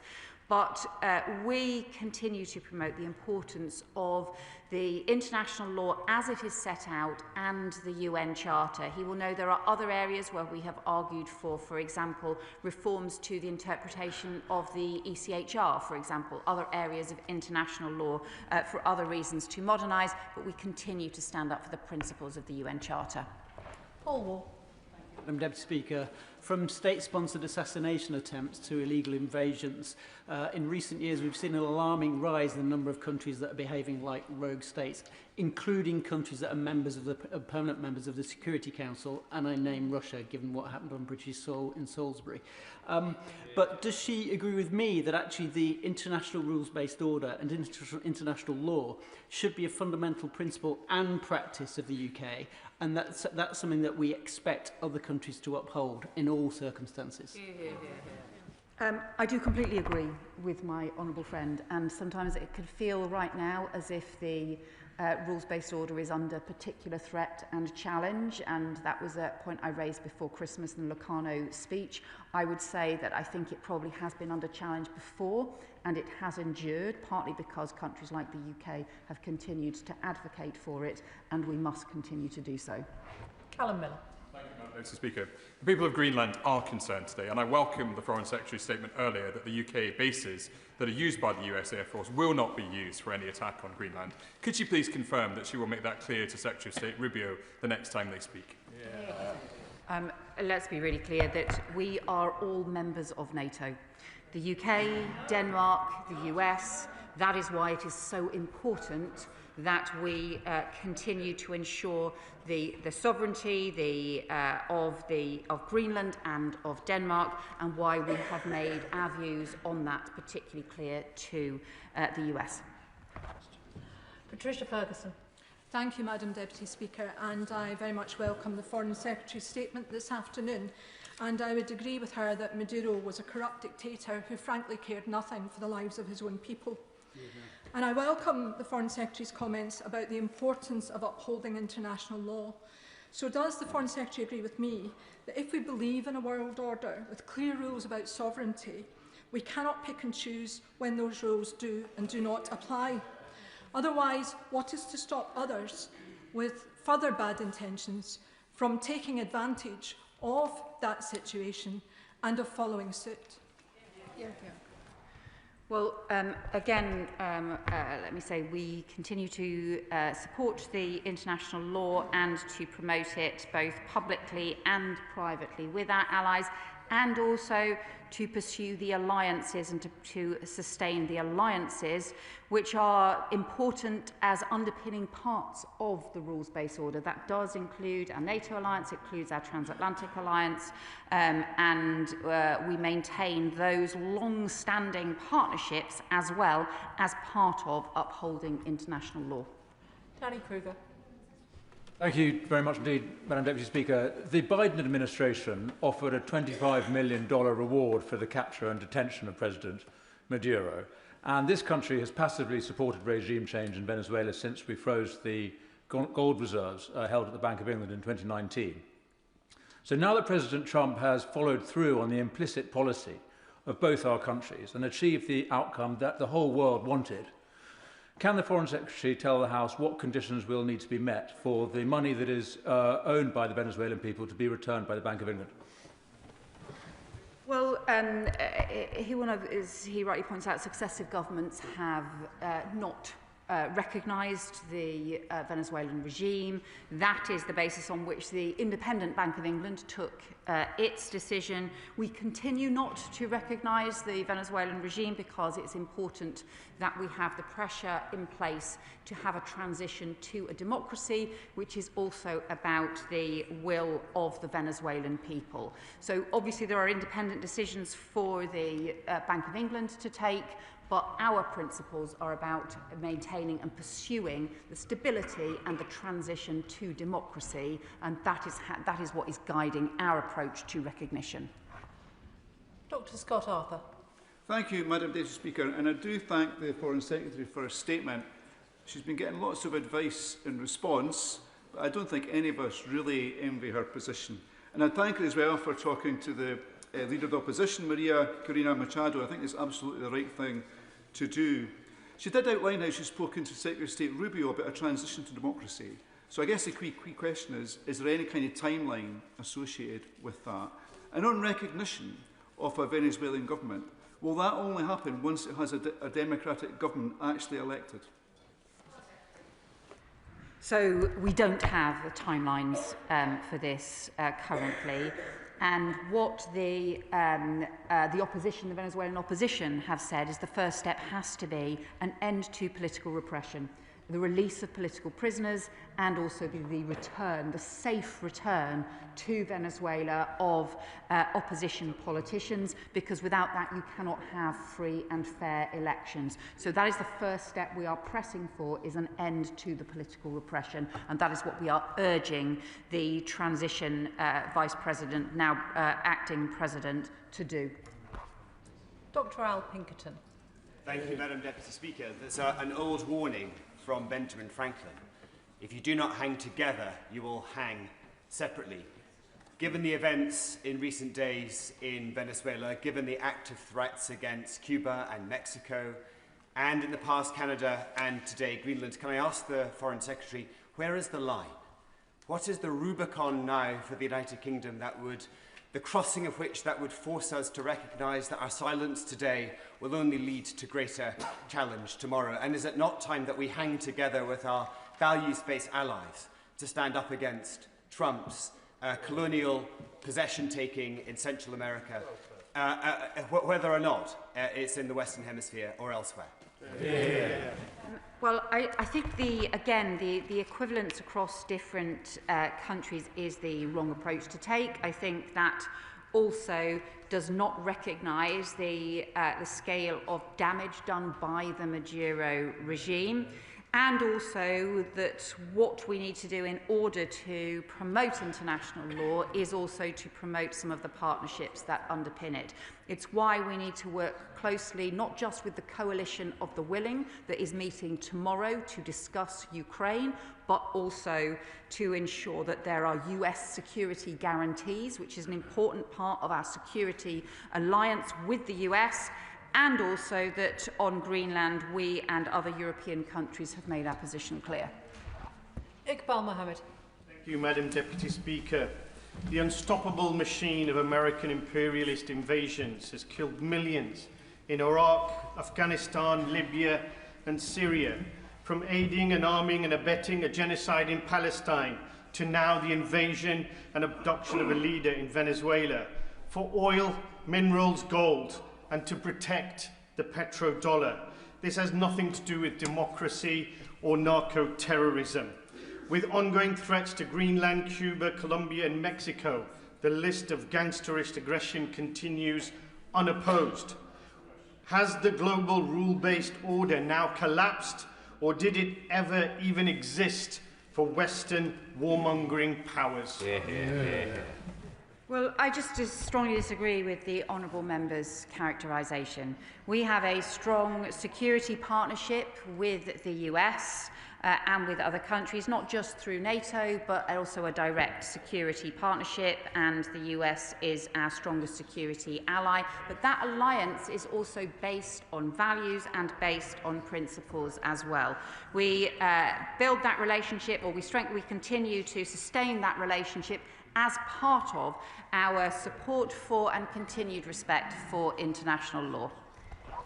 Martin Wrigley. Thank you very much, Madam Deputy Speaker. What message does the Foreign Secretary think that this weekend's outbreak of unilateral acts of violent kidnap and taking assets outside of international law sends to Vladimir Putin, in particular with reference to Russia's view of the need to seriously negotiate peace with Ukraine? Will the Foreign Secretary confer with her Ukrainian counterparts about giving our Ukrainian guests the option for a right to settle in the UK? And will the Minister meet with me and Ukrainian guests to discuss options moving forward?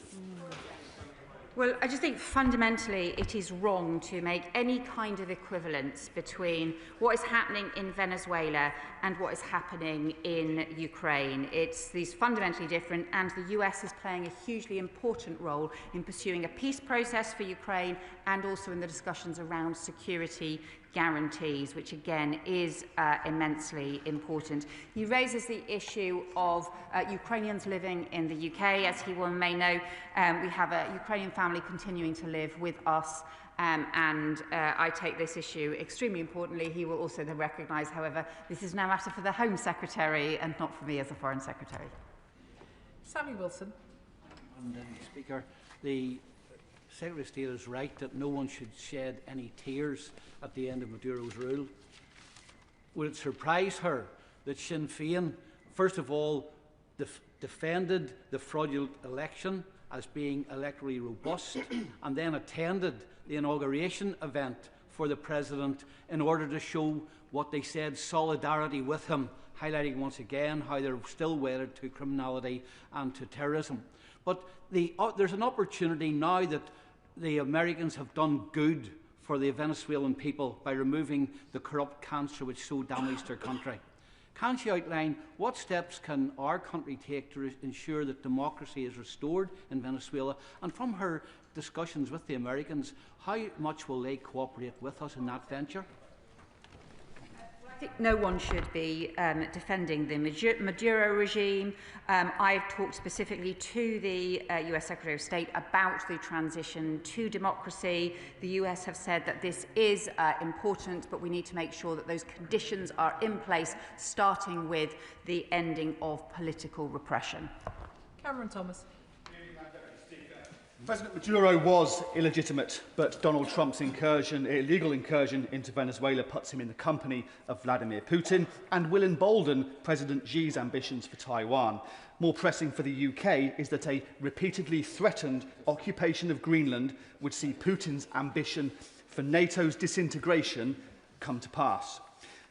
Given that there are numerous US assets in the UK, what discussions has the government had with our European counterparts, including the Danes, to prepare European security against the threat now posed and explicitly stated by the President of the United States? I really just have to say to the honourable member, trying to make equivalence between the US and Russia is just ridiculous. It's totally ridiculous and deeply, deeply inappropriate.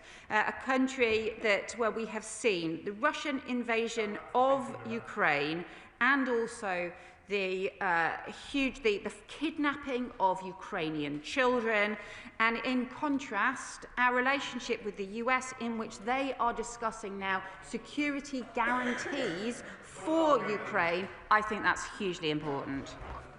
Ayub Khan. Thank you, Madam Deputy Speaker.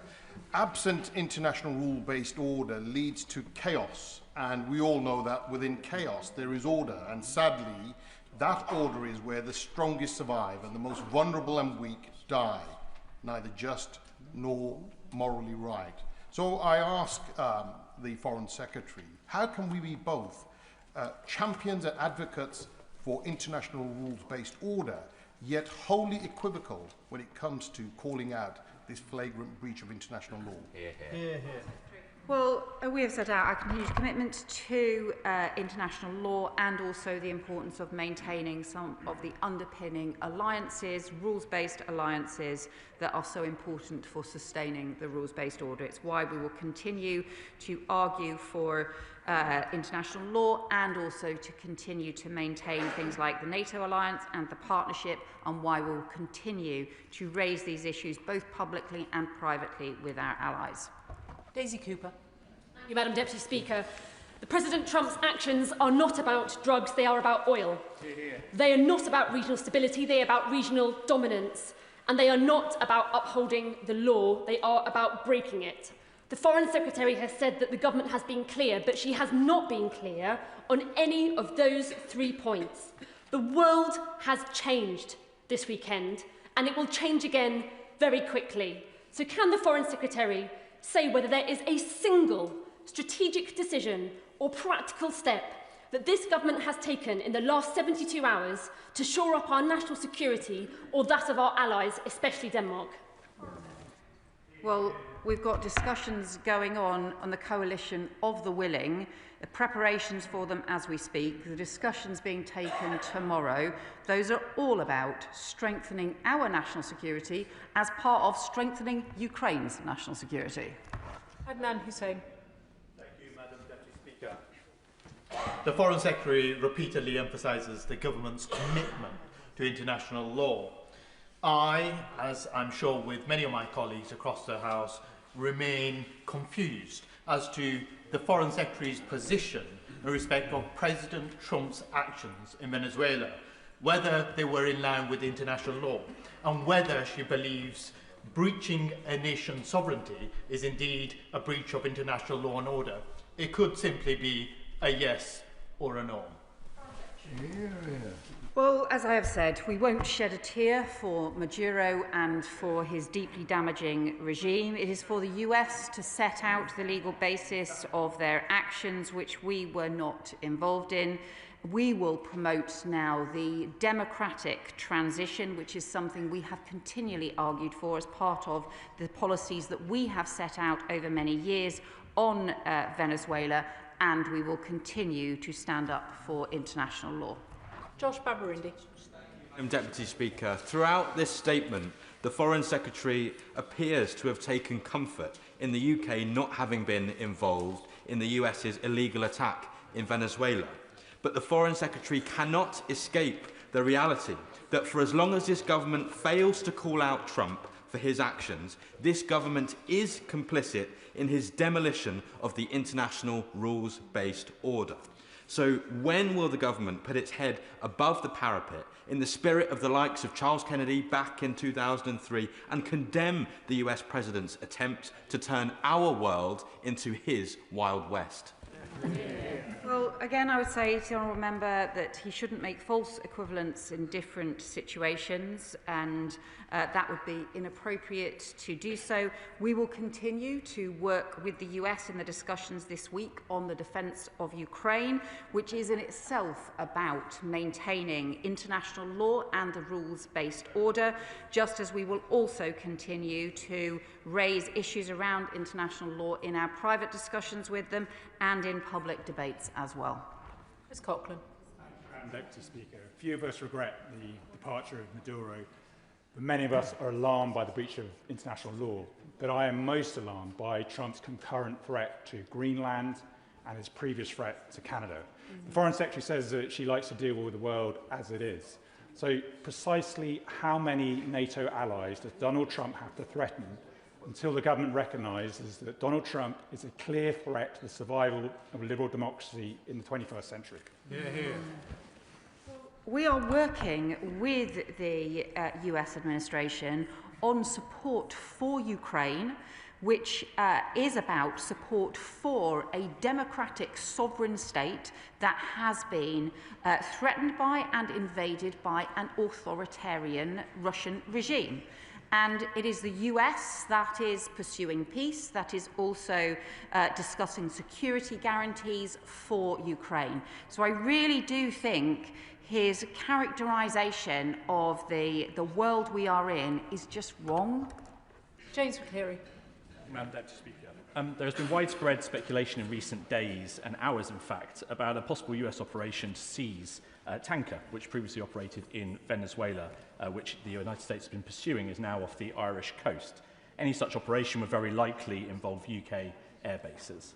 What steps is the government taking to ensure that any deployments of US forces from UK bases, whether in relation to this tanker or other targets it may define in Europe, are in full compliance with international law?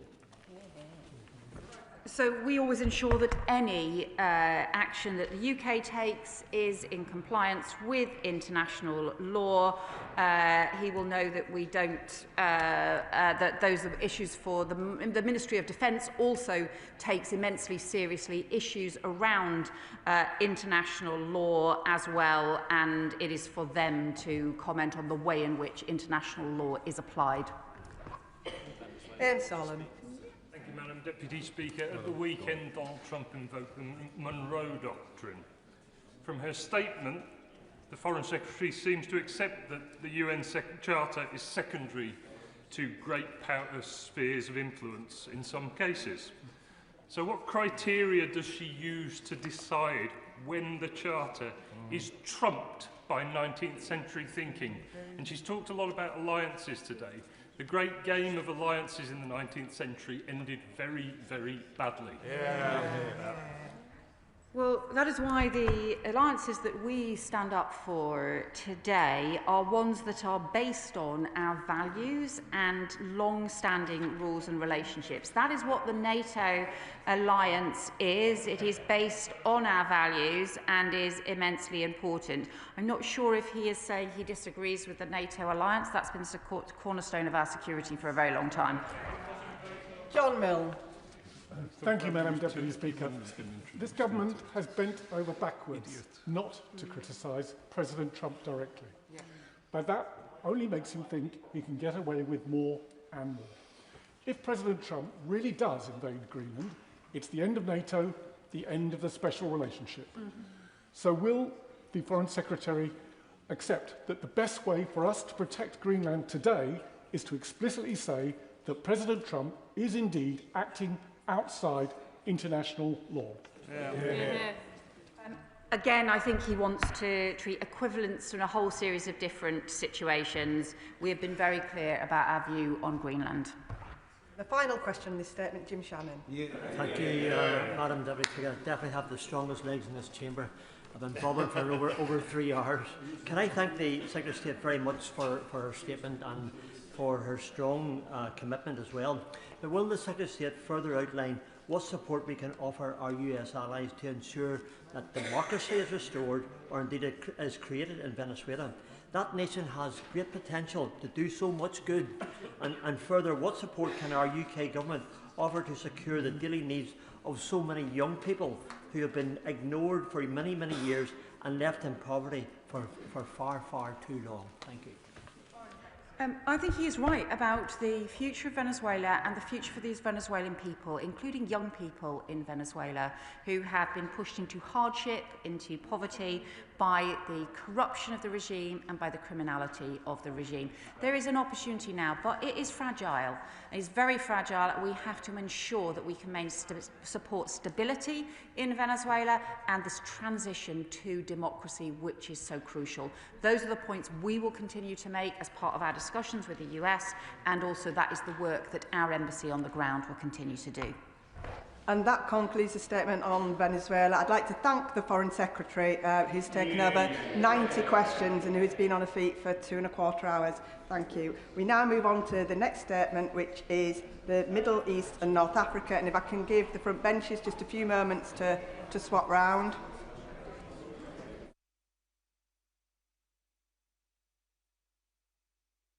Statement, Minister Hamish Faulkner. Madam Deputy Speaker, there have been a number of developments in the Middle East that I'd like to update the House on, including Gaza, Iran, Yemen and Syria. I'd also like to take the opportunity to provide an update on the case of Alaa al-Fatah, which has been a subject of debate during the parliamentary recess. Beginning with Gaza, the humanitarian situation remains desperate. Even with the ceasefire, 500,000 people are struggling to find enough food. 100,000 people are in catastrophic conditions. The peace plan was clear. The Israeli government agreed to let aid in without interference through the UN and other international organisations. At the same time, Hamas must disarm, their weapons must be decommissioned, and they must allow a path to lasting security for Palestinians. More trucks are entering Gaza, and this is very welcome. But right now, key crossings remain closed, convoys are being turned back, medical and shelter supplies are blocked, and NGOs are being banned. We join 9 other countries in stating that this is not acceptable over the recess. The peace plan cannot work if NGOs are shut out. Israel's decision to ban 37 of them is unjustifiable. Furthermore, many trucks entering Gaza carry commercial goods which face fewer barriers than humanitarian aid. This means, perversely, it is currently easier to get cigarettes and luxury goods into Gaza than the basic medicines and shelter that people so desperately need. Too much aid is still stuck at Gaza's borders. Thousands of tents and shelter supplies, funded by the UK, are waiting to get in. Families are sheltering from winter floods and storms under rubble. They are suffering from hypothermia and sewage running in the streets. This is unforgivable. We have not wavered in our commitment to help. This financial year, we're providing £116 million for humanitarian and other aid, healthcare, food, clean water and sanitation, including treatment for 800,000 Palestinians through UK Med. The UK formally recognised Palestine last autumn to protect the viability of a two-state solution and create a path towards lasting peace for the Israeli and Palestinian people. We welcome the establishment of full diplomatic relations with the State of Palestine, and I can confirm the establishment of a Palestinian embassy in London today. Let me now turn to Iran, where we've seen protests enter a 9th day following the rapid depreciation of the currency. We are disturbed by reports of violence against those who are courageously exercising their right to peaceful protest. We are monitoring developments closely, and we urge Iran to protect fundamental freedoms, including access to information and communications. The UK was integral to the delivery of the Iran Human Rights Resolution adopted by the UN Third Committee in November. It called on Iran to halt its human rights violations, including in relation to women and girls, ethnic and religious minorities, and of course, to stop the use of the death penalty. We will continue to work with partners to hold Iran to account for its rights record. I know that many in this House will also be thinking about Craig and Lindsay Foreman, who spent Christmas in detention in Iran. We are deeply concerned that they have been charged with espionage. We're focused on supporting them and their family, and we remain in regular contact with the Iranian authorities. The Foreign Secretary raised their case with the Iranian Foreign Minister on the 19th of December.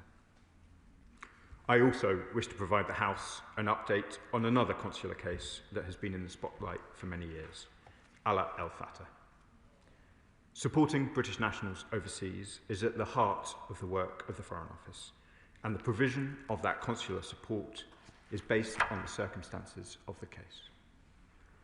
Following Mr. El-Fatah's registration as a British citizen in 2021, successive governments gave him consular support and made it a priority to argue for his release. That is why it was welcomed by ministers across the government and many others in this House when he was released from detention in September and reunited with his family in the UK on Boxing Day. However, we recognise and share the deep concern felt across the country following the subsequent emergence of extremely disturbing historical social media posts by Mr. El-Fatah. Let me emphasise once again that the historical posts were abhorrent, and I join my colleagues in condemning them wholeheartedly. It is right that Mr. El-Fatah has apologised. I fully recognise the profound distress these posts have caused, in particular to the Jewish community in this country, especially in the context of rising anti-Semitism and recent horrific attacks against Jewish people, both in this country and around the world, and I very much regret that. The Prime Minister, the Deputy Prime Minister, the Foreign Secretary and I were all unaware of those historical posts, as were the civil servants working on the case. The Foreign Secretary has therefore asked the Permanent Undersecretary to urgently review the Department's systems for conducting due diligence on high-profile consular and human rights cases to ensure that all necessary lessons are learned. The Foreign Secretary has undertaken to update the Foreign Affairs Select Committee on the changes that the Department will put in place. I turn now to the dramatic developments in Yemen, which we are monitoring closely. I welcome calls by Yemen's president for dialogue in the south. I welcome too Saudi Arabia's offer to host a conference and the United Arab Emirates' call for de-escalation. A swift diplomatic resolution will best serve the Yemeni people. We remain committed to supporting Yemen's unity, including the Yemeni Presidential Leadership Council and the Government of Yemen, as we set out in the recent UK-led UN Security Council statement. I, the Foreign Secretary and the National Security Advisor have all been in regular contact with our partners in Yemen, the Kingdom of Saudi Arabia and the United Arab Emirates about the situation. We will continue to work closely with them. We must not forget that Yemen already faces one of the world's worst humanitarian crises. 18.1 million people are facing acute food insecurity. I saw it for myself in November when I visited clinics supported by the UK in Aden. Responding to this crisis is a priority for the UK, with the largest donor to the Yemen Humanitarian Needs and Response Plan, maintaining our commitment to £139 million in humanitarian aid this financial year. Finally, Madam Deputy Speaker, let me turn to Syria, where the past year has seen remarkable change. The Syrian government has shown commitment to tackling security threats, joining the global coalition against Daesh and committing to dismantle Assad's chemical weapons stockpiles. In my engagements with the Syrian government, I have heard directly a commitment to build a Syria for all Syrians. But despite this progress, the challenges remain immense. There have been outbreaks of sectarian violence in the last year, most recently in Latakia at the end of December. The recent attack on US soldiers in Palmyra is a reminder of the enduring Daesh threat. A stable Syria is firmly in the UK's interest, reducing the risk of irregular migration, terrorism, and other threats to our national security. That is why we have stepped up our engagement and support to Syria over the last year. The UK remains an active partner in the global coalition against Daesh, and on the 3rd of January, the RAF conducted a joint strike with France on an underground Daesh facility north of Palmyra. The UK will continue to do what is necessary to prevent a Daesh resurgence and support Syria's stability and protect UK national security. Madam Deputy Speaker, I hope this update on developments in the Middle East over recess is helpful to the House. His Majesty's Government remains committed to playing its full role in the Middle East. Foreign Secretary Jane Patel. Deputy Speaker, Britain's place in the world matters, and this side of the House is clear that our influence should be used to its fullest to support efforts to combat the complex and dangerous conflicts and tensions that we speak too often about when it comes to the Middle East in this House. From Israel to Gaza, Iran, Syria and Yemen, the UK can and should be able to make a difference. On Iran, on these benches, we stand with the brave Iranians in their fight for freedom against a terrorist-supporting, despotic and oppressive government. Yeah. Their fight for freedom must prevail. So can I ask the Minister what discussions have taken place with our partners in the region over the actions that can be taken to stop the regime's cruel and barbaric acts against those campaigning for freedom? Iran threatens our own domestic security by continuing with its nuclear weapons program, providing weapons and drones to Russia, its backing of China and repression in Hong Kong. Britain must send them a clear signal by imposing more sanctions on them, taking action to stop the sanctions busting that takes place through cryptocurrencies and other methods that facilitate and bankroll this tyrannical regime. Can I ask why the government and its ministers, in his statement today, have been silent specifically on those issues? And where is the plan now to keep Britain safe from Iran? And what is being done to secure the immediate release from Iran's cruel captivity of Lindsay and Craig Foreman, the two British nationals who tragically are still in captivity? I appreciate that he refers to the call that took place on the 19th of December, but what practical measures are being done? On Gaza, Hamas continues to breach the ceasefire in Gaza. They have refused to release the body of the remaining Israeli hostage, Ran Gildi, which has been in terrorist captivity for over 820 days.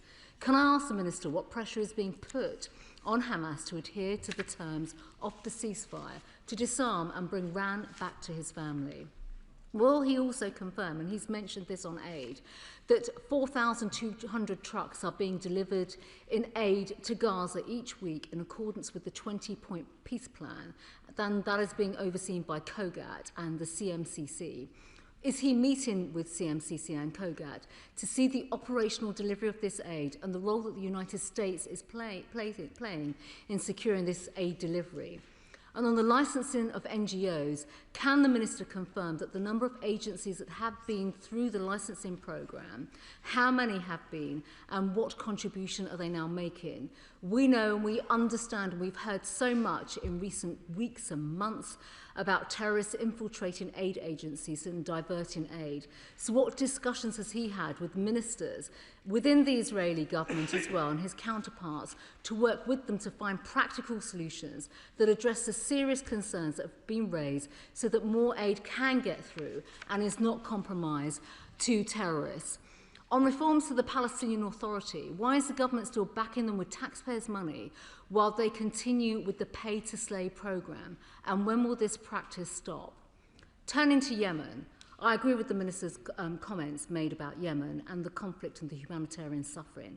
Every single successive government has worked tirelessly to secure more aid and to support our global efforts when it comes to the suffering in Yemen. But what direct discussions has the Minister had with the UAE and Saudi Arabia, who are both long-standing partners and players, particularly over the recent dispute and tensions that have taken place?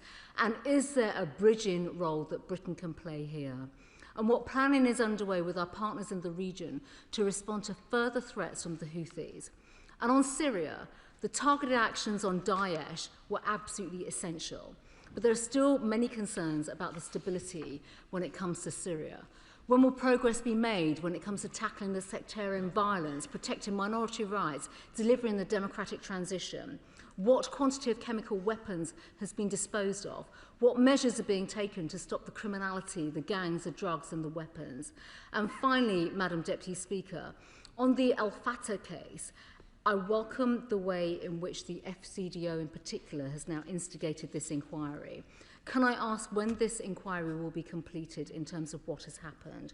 Was the government informed by any other government departments in terms of the views that were expressed? And I recognise what the Minister has said thus far.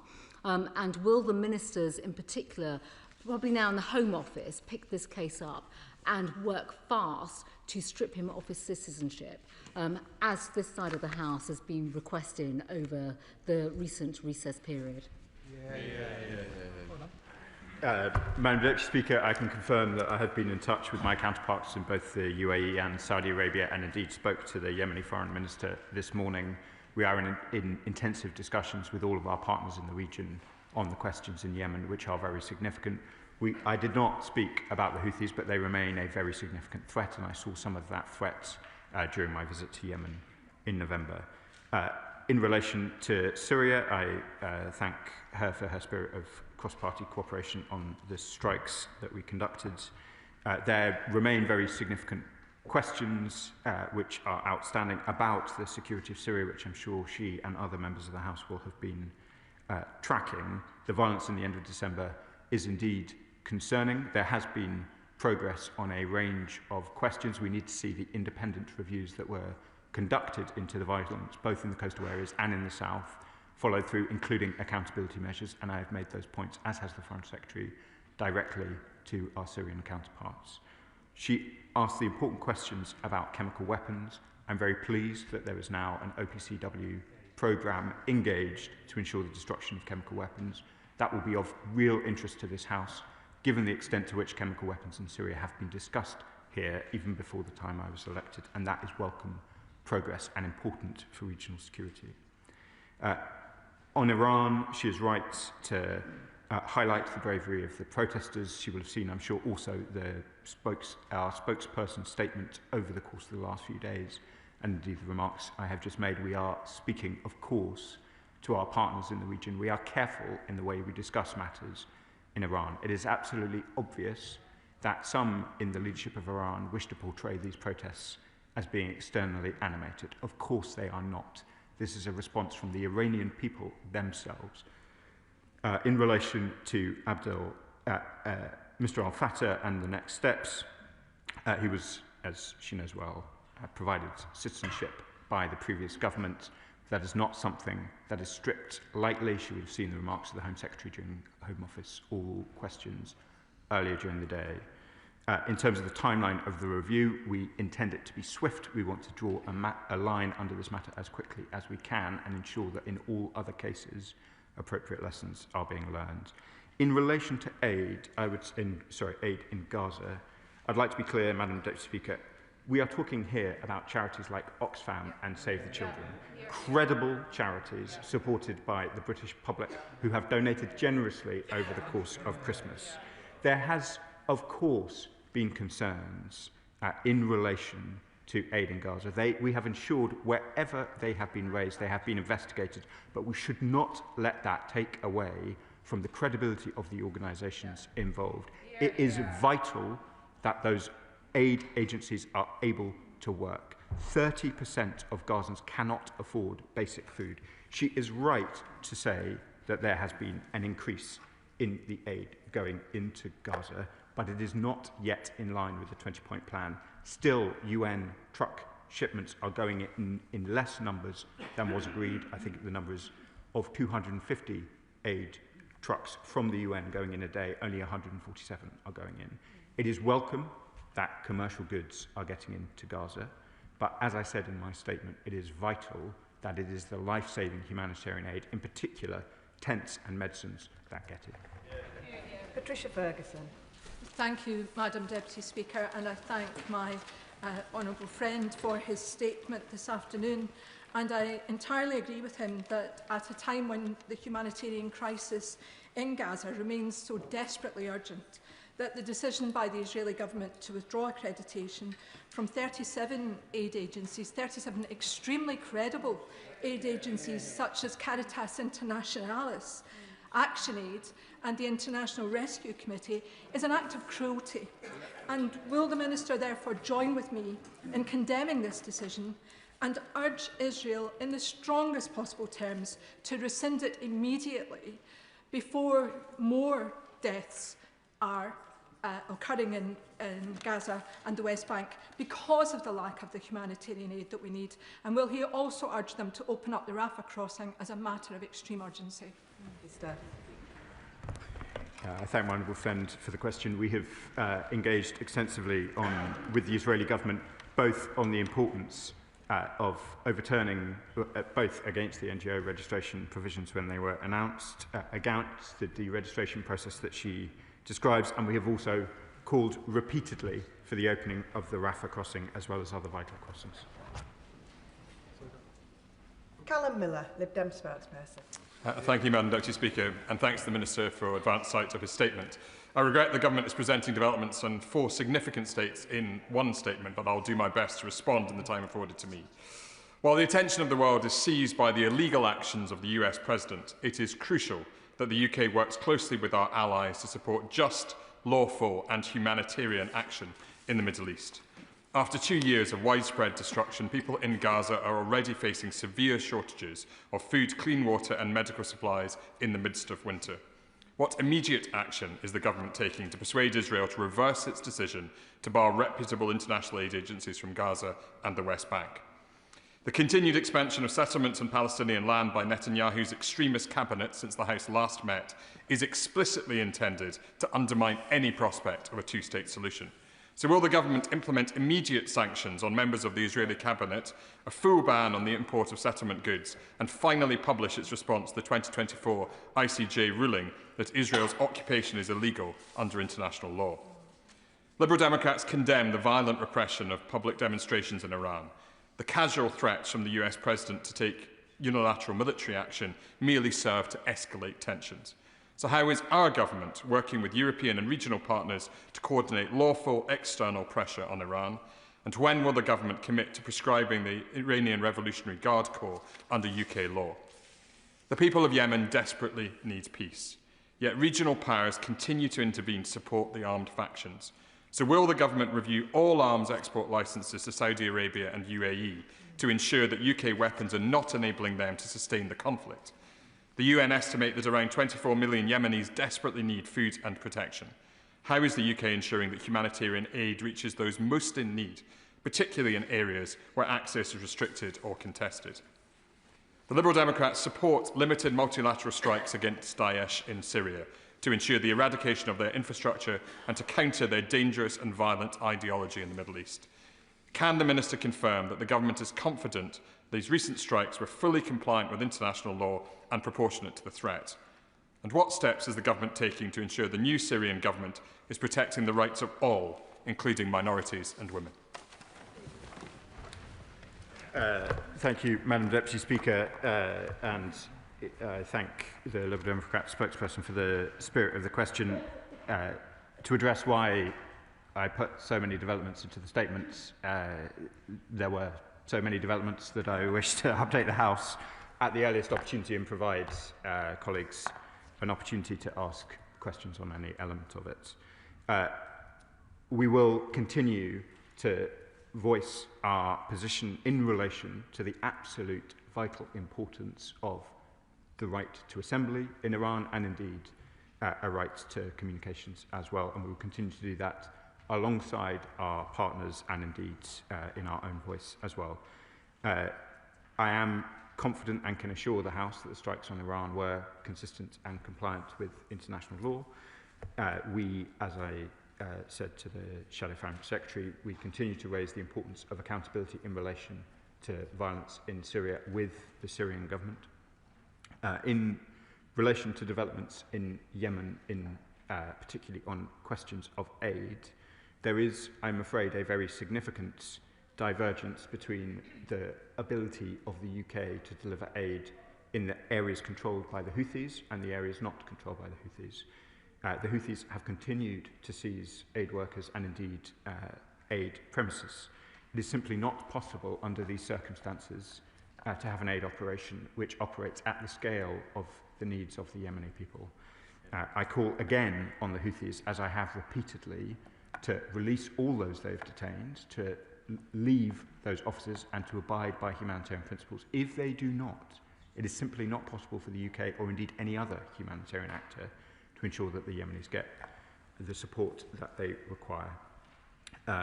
In relation to arms sales, we, as I know the Liberal Democrat spokesperson is aware, we have the most robust arrangements in the world, and I'm confident that they have been followed in this case, but of course we keep these matters as ever under close review.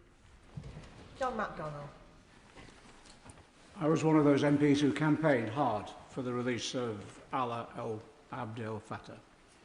So can I say to the Minister, it's important that when the considerations are taking place about the overall process around that, there is an accurate narrative. And the narrative partly is this, that yes, there were vile social media interventions by this person, which we all condemn, but which he apologised for. But more than that, he became a campaigner in his own country for civil rights in Egypt, because he's a joint citizen, for civil liberties, civil rights, religious freedom, campaigned against anti-Semitism, and for that has served 10 years in prison. Not many in this chamber has gone anywhere near that record of campaigning for these civil liberties. So maybe that narrative could be taken into account when consideration is taken about this individual. Mr. I thank the Right Honourable Gentleman for his question. And Madam Deputy Speaker, I do not want to prejudge what the review may find, but we provide consular assistance to many thousands of British nationals every year. There is, of course, a debate, which the Shadow Foreign Secretary alluded to, about whether or not he should have been made a citizen in 2021. But in 2024, when we became a government, he was undoubtedly a British citizen. We will continue, I am sure, to provide consular assistance on a non-judgmental basis. If a British national is in considerable distress overseas, if there are outstanding questions about their treatment, then British nationals of all kinds can rely on the support of the United Kingdom. Tom Tugendhat. Thank you, Madam Deputy Speaker. May I first of all welcome the statements the Minister has made. I certainly agree with him on the strikes in Syria and the view he's taken towards the Houthis in Yemen, who have murdered so many people over recent years. May I ask him about a separate aspect of the Iranian situation that we're seeing? We're seeing extraordinarily courageous protesters on the streets all across Iran, in various different cities and towns. But we're also seeing Russian cargo aircraft coming in, landing in Tehran, presumably carrying weapons and ammunition. And we're hearing reports of large amounts of gold leaving Iran. I was wondering whether he could update the House on any of those reports which suggest that the regime itself is preparing for life after the fall. Madam Deputy Speaker, for reasons I'm sure the Right Honourable Gentleman will understand, I'm not in a position to give a detailed update on the reports he alludes to. I would simply underline the point I made in my statement, which is that the freedom of assembly, the right to protest, are inalienable rights of the Iranian people, and we want to see the Iranian government respect that. Melanie Ward. Thank you, Madam Deputy Speaker, and let me start by thanking the Minister for all his work on Yemen, which gets too little attention. I know it's a personal commitment of his, and the humanitarian crisis there is truly horrific. Hear, hear. As he said, over Christmas, the Israeli government banned 37 international humanitarian organisations, many of them British, from delivering life-saving aid in the state of Palestine. They include medical aid for Palestinians, the International Rescue Committee, Action Aid and Médecins Sans Frontières. In doing so, Israel follows in the footsteps of other aid-banning regimes such as North Korea, Russia and Myanmar. More civilians are dying as a result. We know from the last 2 years that words and statements have no impact on the behaviour of this Israeli government. So when will the UK take real action, impose sanctions on all of those Israeli government officials who are involved in this illegal, inhumane ban on humanitarian organisations? Madam Deputy Speaker, my honourable friend speaks with considerable experience of delivering aid in Palestine. She will know I won't comment further on sanctions, but this question of the NGO's ability to operate in Gaza is obviously vital for the very, very pressing questions which face the Palestinian people, and the British government will continue to raise them. David Mundell. Thank you, Madam Deputy Speaker, and I also very much welcome the fact that the Minister made such reference to Yemen. As the Honourable Lady has just said, we often talk in this chamber that Sudan doesn't get enough attention, but the attention that's been focused on Yemen, given the scale of the crisis there, has been pitiful, I'm afraid, in this Parliament, and I hope today it reflects a change in that. But how can he convince us that he and the Foreign Office can actually deliver on prioritising these issues when, as we've already heard in the previous statements, there are so many other issues that are commanding attention? Madam Deputy Speaker, I would just like to fulsomely emphasise that I would like it if there were fewer issues on the international stage and indeed in the Middle East, particularly over the Christmas period. But there clearly is a range of very, very significant and important developments which are happening both in the region I am responsible for and indeed those of my colleagues. Yemen is a priority for us. I was glad to be the first minister to visit in 6 years.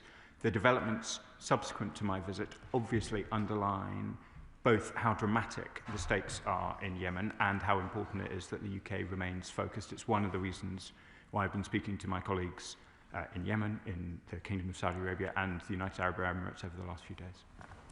Paul Wall.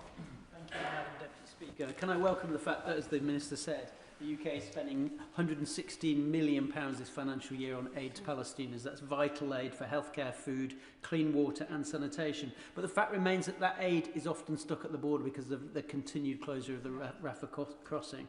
But also, more importantly, at a time of humanitarian crisis in Gaza, which is desperately urgent, the decision by the Israeli government to withdraw support or accreditation for the NGOs like Action Aid, Care International, International Rescue Committee and the Norwegian Refugee Council is an act of calculated and unconscionable cruelty, isn't it? And will the Minister join me in condemning that act and, as my honourable friend says, consider urgently the question of sanctions against Israeli ministers responsible for it? Minister. My honourable friend has been a doughty campaigner on these issues since he arrived in the House. I don't have much further to add. The British position is absolutely clear in relation to the deregistration of NGOs. We opposed the proposals when they were first mooted, and we oppose the deregistration now. These are credible organisations. He refers to many of them featured in the disasters, the deck appeal that was ongoing through Christmas, and I know that many of our constituents, including my constituents in Lincoln, will have contributed fulsomely because they are so keen to see aid entering Gaza in the way that we all know it needs to. Monica Harding.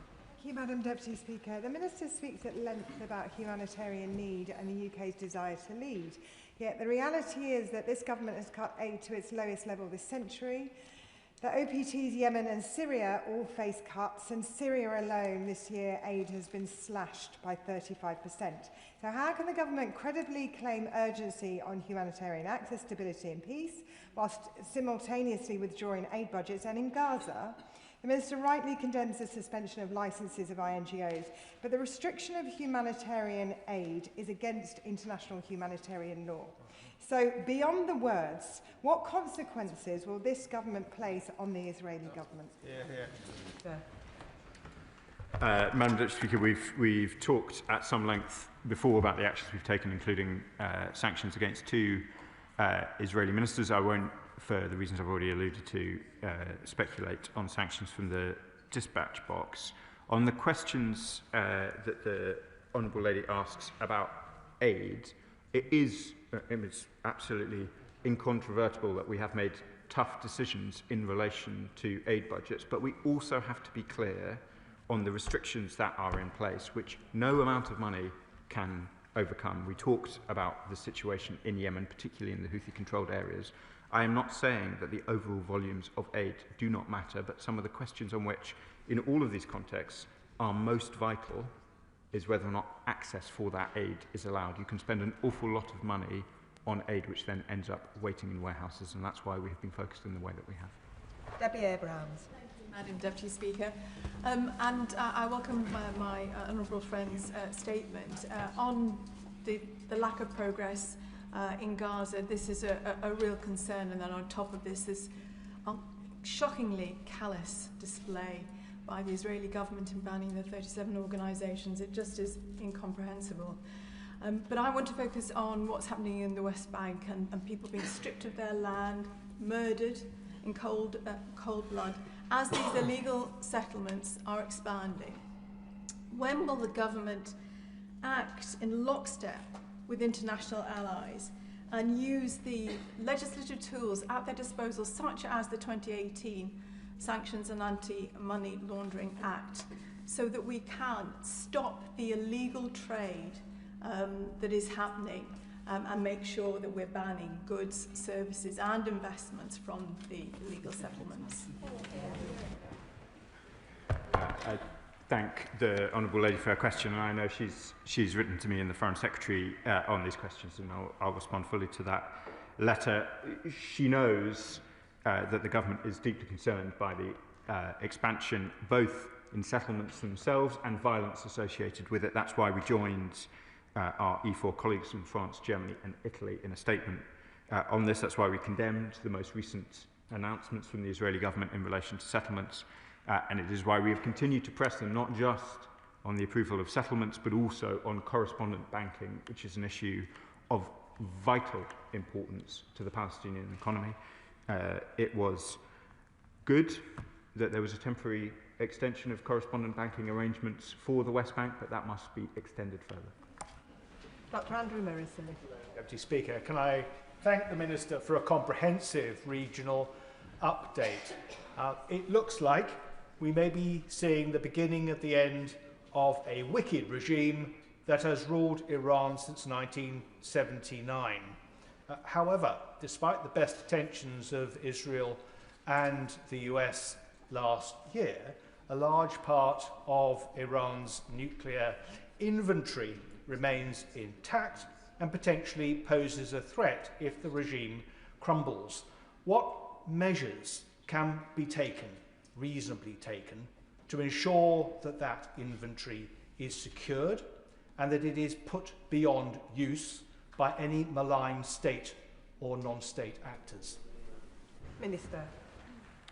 Madam Deputy Speaker, my predecessor is knowledgeable on these questions and invites me to comment on a speculative proposal of what would happen should the Iranian government fall in response to these protests.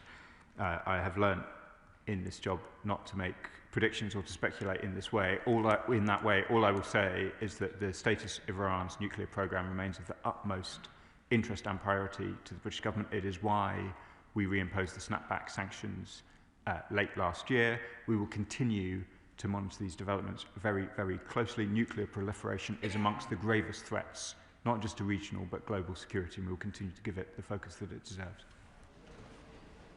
Imran Hussain. Thank you, Madam Deputy Speaker. The reality is that Israel continues to breach the ceasefire whilst the international community continues to offer words and statements of concern without any real action.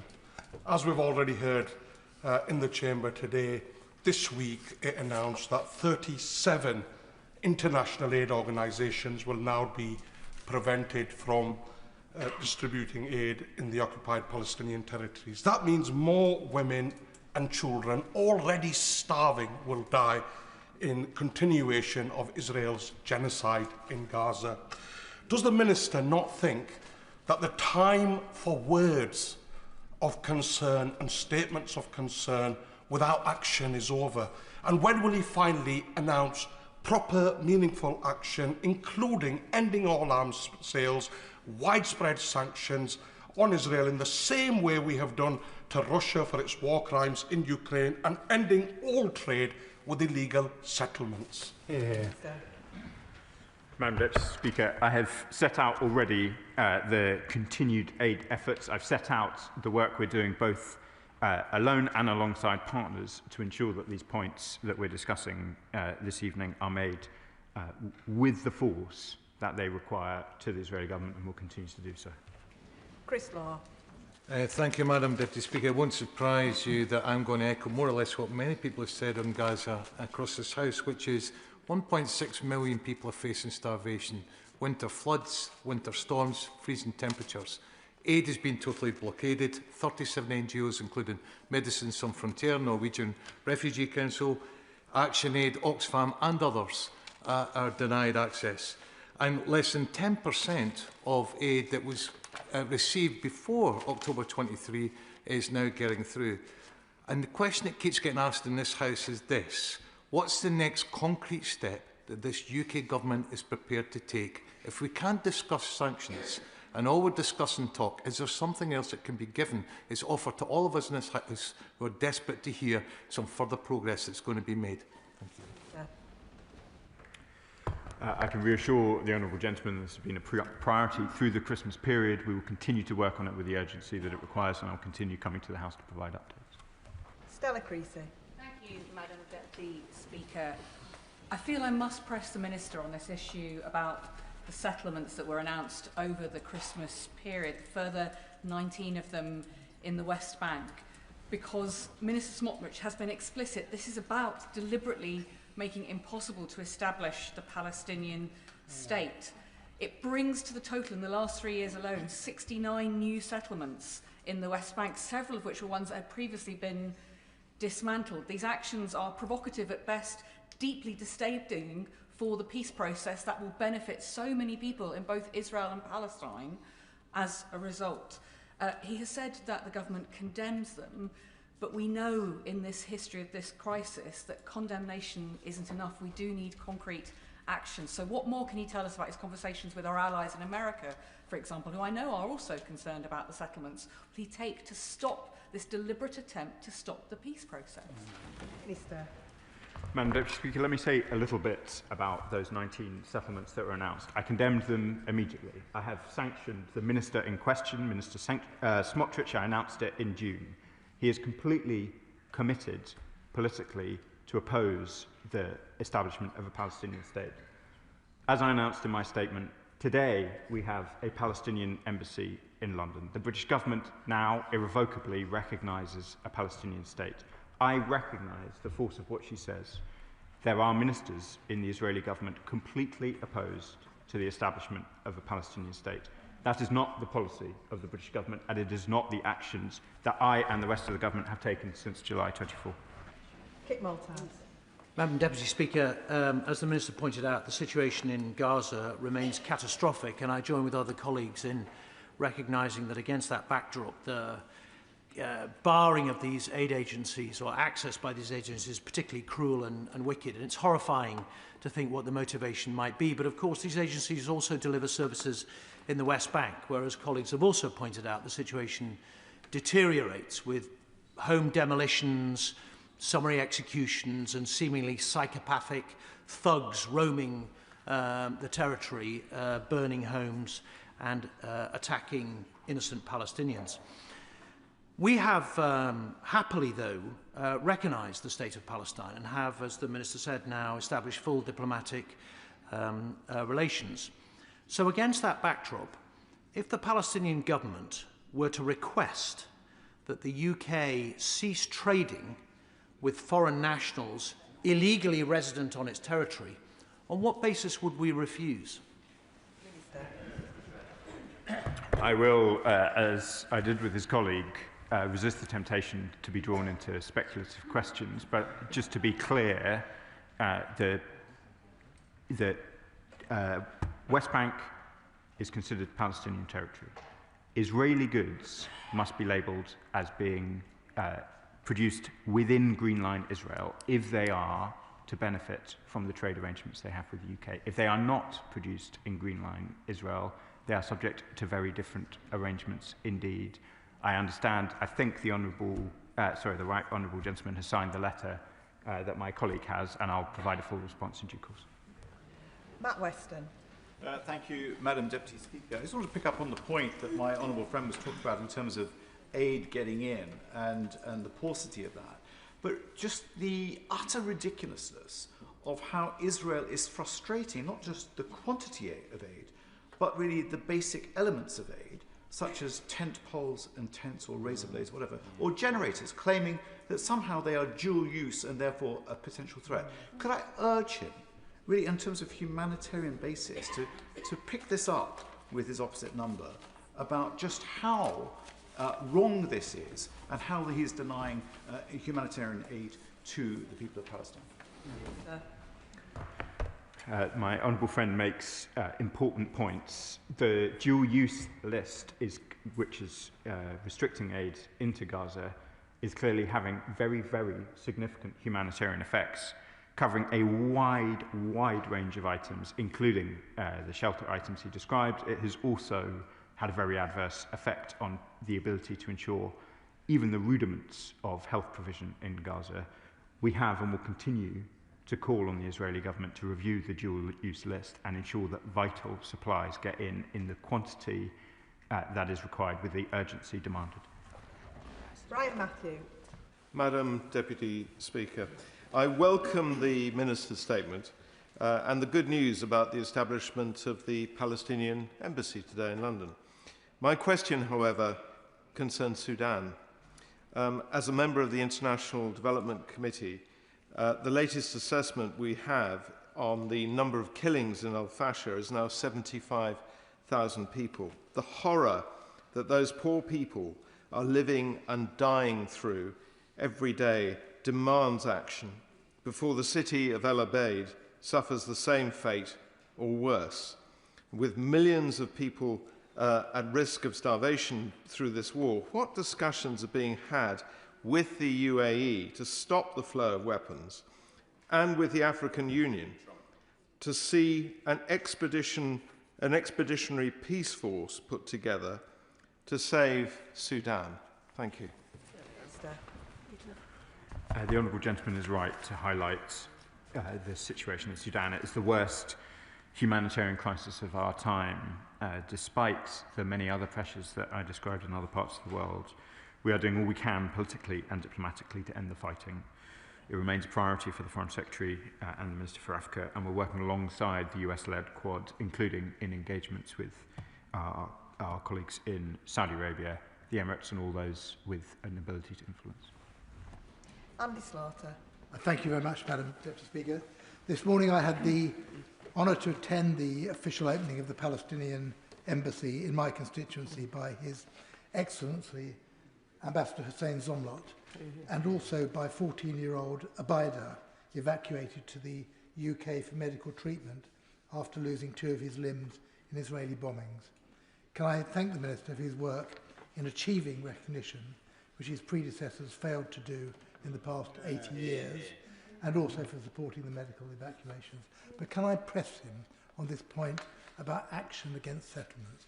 When the Israeli government has a declared policy of using settlements to prevent that very Palestinian state that we have just recognised, what practical steps or what reason can he give for not taking action to stop investment in settlements and to stop trade with settlements?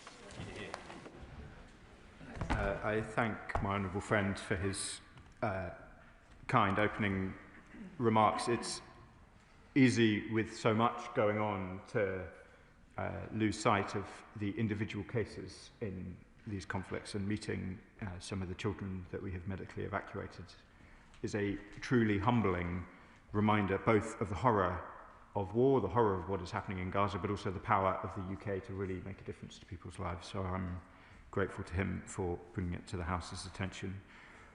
We are not only committed to a Palestinian state, we have recognised one. We have set out clearly where that Palestinian state is, and that clearly has implications under international law. Points we have made both in relation to the most recent set of settlements announced by the Israeli government, and indeed some of the other very significant settlements, including the E1 settlement that have been announced. There are also steps that we are taking in relation to the correspondent banking questions, which are also vital. I can assure my honourable friend and indeed the House that we will continue to work on these issues through the new year. Ellie Chowns. Thank you, Madam Deputy Speaker. I thank the Minister for his statement. He rightly condemns the outrageous blocking of delivery of humanitarian aid that's desperately needed in Gaza. His statement did not mention the West Bank, but as colleagues have highlighted, another development over the Christmas period was the decision of the Israeli Security Council to permit establishment of 19 new settlements. Now, the Minister rightly condemned this, but repeated condemnation, which is repeatedly ignored by an Israeli government that repeatedly breaks international law, is simply not enough. So will the Minister finally take the very straightforward, concrete step that is open to him of banning all trade with illegal settlements? They are illegal, their proceeds are proceeds of crime. Why will he not take that step? Mr. Madam Deputy Speaker, I'd remind the House that I've announced 3 waves of sanctions in relation to settlements in the West Bank. I've announced sanctions on both Mr. Smotrich and Mr. Ben-Gvir, the 2 politicians in Israel, in the Israeli government, that colleagues from across the House have most often referred to in their understandable concern about the expansion of settlements. I will respond to the letter in relation to goods. There is, as I said to the honourable gentleman from the Conservative benches, there are very different arrangements in place for trade with those settlements in the occupied Palestinian territory. Tan Singh Desi. Thank you very much, Madam Deputy Speaker. The number of illegal settlements approved by the Netanyahu government in the occupied West Bank has shamefully reached the highest level since 2017. Alongside this, as the wholly inadequate level of humanitarian aid reaching desperate Palestinians in Gaza, the Israeli government has cruelly withdrawn the accreditation of a further 37 NGOs and has also cruelly blacklisted some essential items. Does the Minister agree that this continued intolerable suffering must stop? And what is the UK government doing to increase aid and ensure that NGOs can operate freely to distribute aid to the vulnerable and the dying? My honourable friend has pushed these points with force, and I know that he will continue to do so in this House. As I've set out our position on deregistration, I've set out our position too about the importance of removing restrictions and ensuring that the aid we and so many others are providing, including, I'm sure, some of his constituents in Slough via the DEC appeal, gets to the people who need it in Gaza, and we'll continue to work on that. Shawkat Adam. Thank you, Madam Deputy Speaker. More than 500 aid workers have been killed by Israel in Gaza since October 2023. Back in October 2024, the Prime Minister then said, our Prime Minister said to Israel, and I quote, that the world will not tolerate any more excuses on humanitarian assistance. So can I please ask the Minister to explain any tangible policy steps that the UK will take? Not words, not condemnation, tangible policies, now that Israel has taken further actions to obstruct much-needed aid and endangered our aid workers. Mr. The honourable gentleman is right to talk of the danger to aid workers. He, and I know many others across the House, will be aware that more than 500 aid workers have died in the Gaza conflict. I have set out some of what we are doing to try and ensure that aid gets into Gaza. We will continue to take those steps. We will continue to work with our partners in the way that I have set out. Tom Rutland.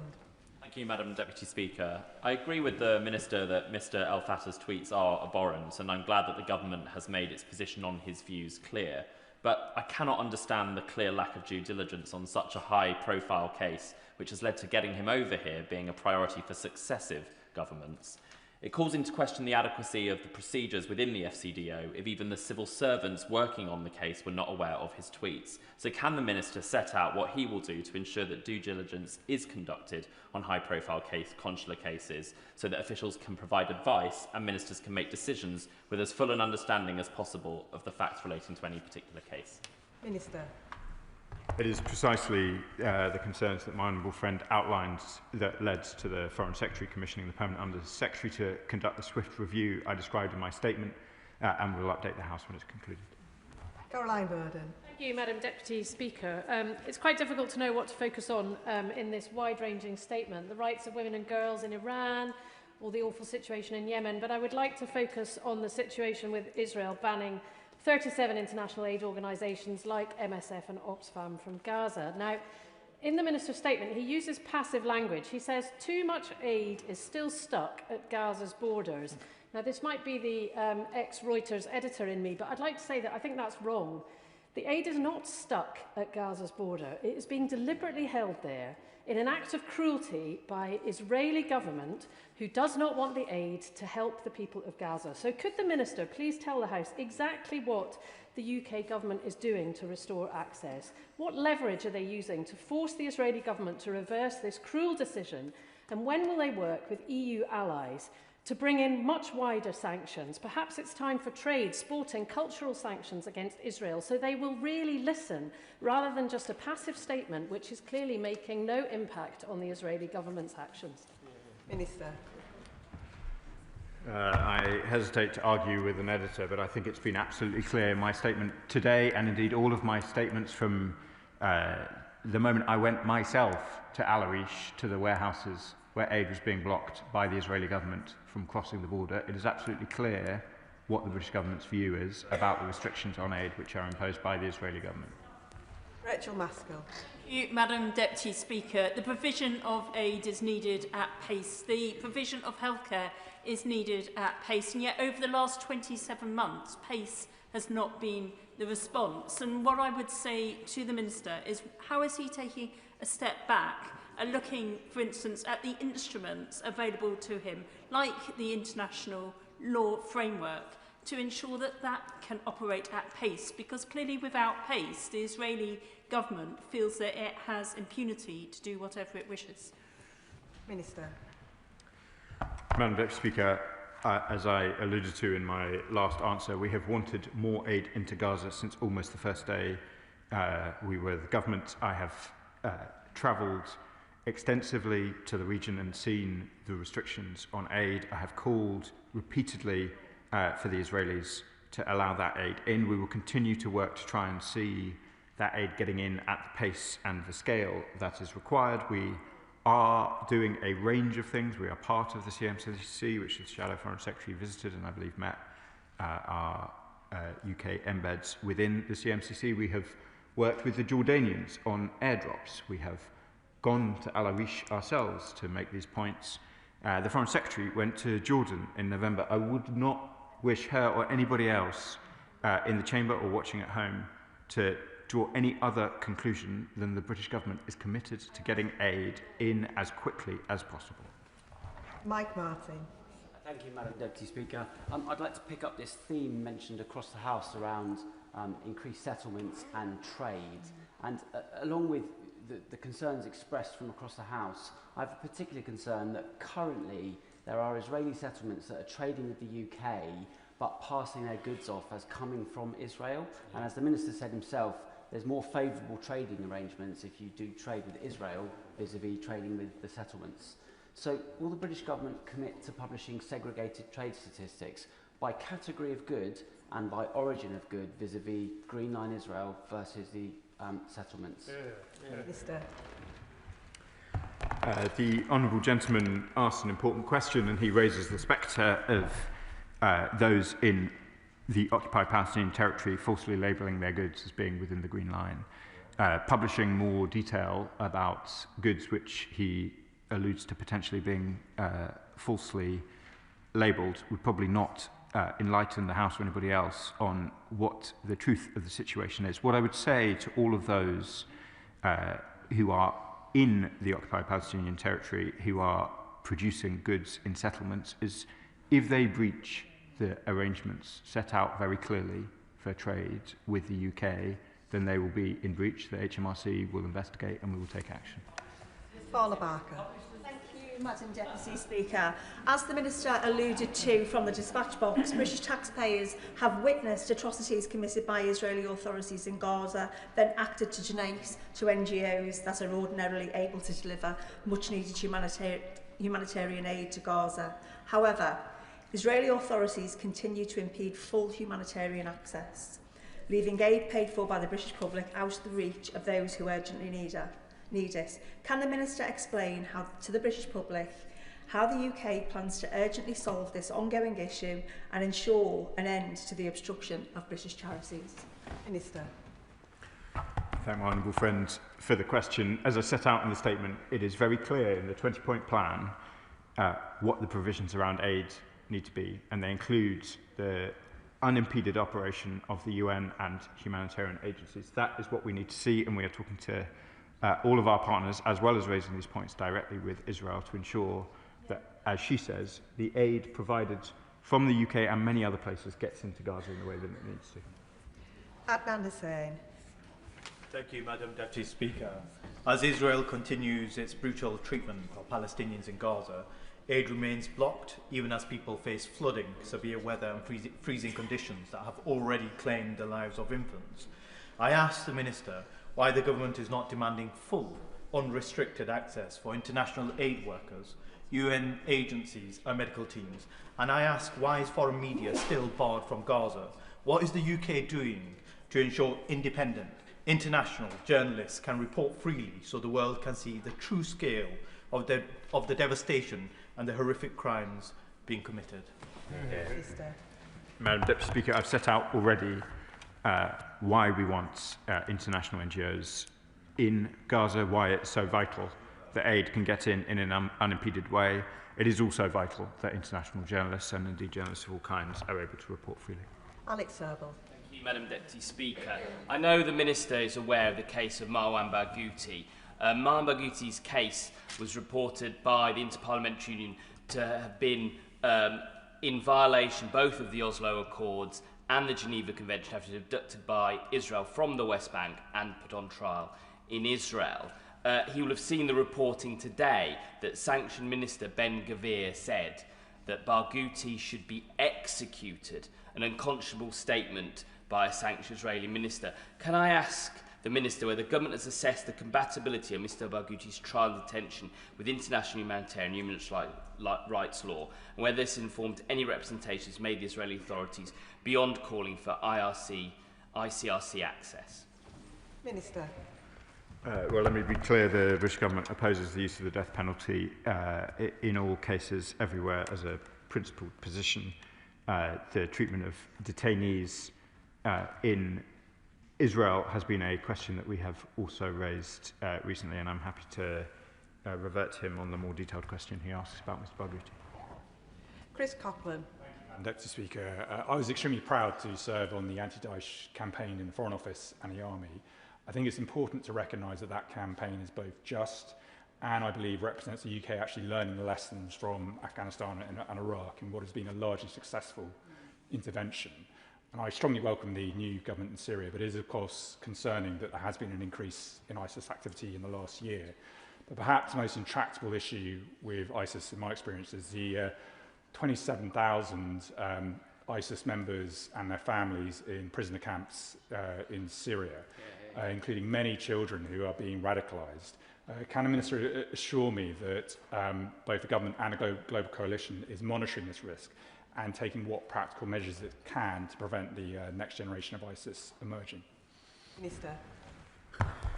I thank the gallant member for his service both in the Foreign Office and in the British military, and I can confirm that the camps in North East Syria remain a high priority for the British government. Dr Scott Harper. Thank you, Madam Deputy Speaker, and I do thank the Minister for his statement and also for being so quickly to condemn Netanyahu when yet again tried to blockade into Gaza, and also for condemning those new settlements which hopefully won't actually go forward. But I do want to talk about Iran. Before Christmas time, I visited a few schools in the South West, Boroughmuir, Balerno, Curry, Tynecastle, And there I met young people who were really keen to vote. We've got a Scottish Parliament election this year. But I contrast that with what I see on social media, young people in Iran, around the same age, out in the street, risking everything to vote, particularly women, given the noble pressures in this country. So will he join me in applauding these young people in Iran, particularly women, for all they're doing? And when he meets his counterpart, will he remind them that these people have the right to protest and the right to determine their country's future? Minister. I thank him for the question. We do remind the Iranian authorities of the right to protest. It is vital that that right is able to be conducted both with access to communications, which have come under pressure in Iran in recent days, and indeed without the threat of violence. Ayub Khan. Thank you, Madam Deputy Speaker. Deep down, we all know that there is no real ceasefire. How can it be a ceasefire when more than 500 civilians, Palestinians, have been murdered, approximately 100 of them children? We all celebrated the New Year with family and friends with fireworks when IDF soldiers celebrated New Year's by firing unlimited bullets to Gaza blindly. The level of depravity is unspeakable. And now we know that 37 reputable organisations are being prevented from providing humanitarian aid. There is one suggestion. We know that 9 countries, along with the UK, expressed their concern. Can I ask the Minister, what stops the Minister, this government, from joining with those 9 countries and making a visit to the ICC and raising this matter so we get a ruling and then enforce it, if necessarily, with military? The Honourable Gentleman will be familiar with the deliberations of the ICC already in relation to this conflict. The ICC is supported by the UK, but it operates independently and at a distance, rightly, from the ministers of this country and any other. Kim Johnson. Thank you, Madam Deputy Speaker. And I'd like to thank my honourable friend for his statement and his continued work in the region. But, Madam Deputy Speaker, the IDF continue to deliberately target children in Gaza. The ongoing genocide and the systemic destruction of medical facilities in the region means that those desperately sick and injured children are unable to access the medical attention they need. But I'd like to thank the Minister for meeting with Ubaida and Mahmoud, 2 medically evacuated children hosted by the Prime Minister in Number 10 just before Christmas. But will the Minister update the House in terms of what work is going on in terms of increasing the numbers of Gazan children that will be medically evacuated to this country for the need that they need, the support they need? Minister. I was deeply moved to meet the injured Gazan children with my honourable friend. As I said during that meeting, it is vital that we ensure that children in Gaza have access to the healthcare that they need. It is vital that the supplies to provide that healthcare are able to get into Gaza. It is in most cases going to be more appropriate that children who have to leave Gaza to get medical assistance are provided that assistance in the region, but there are clearly specialised cases where the UK can make a real contribution, and we continue to look at that, and I'll return to the House shortly on it. Jim Shannon. Thank you, Madam Deputy Speaker. Can I thank the Minister very much for his very detailed statement.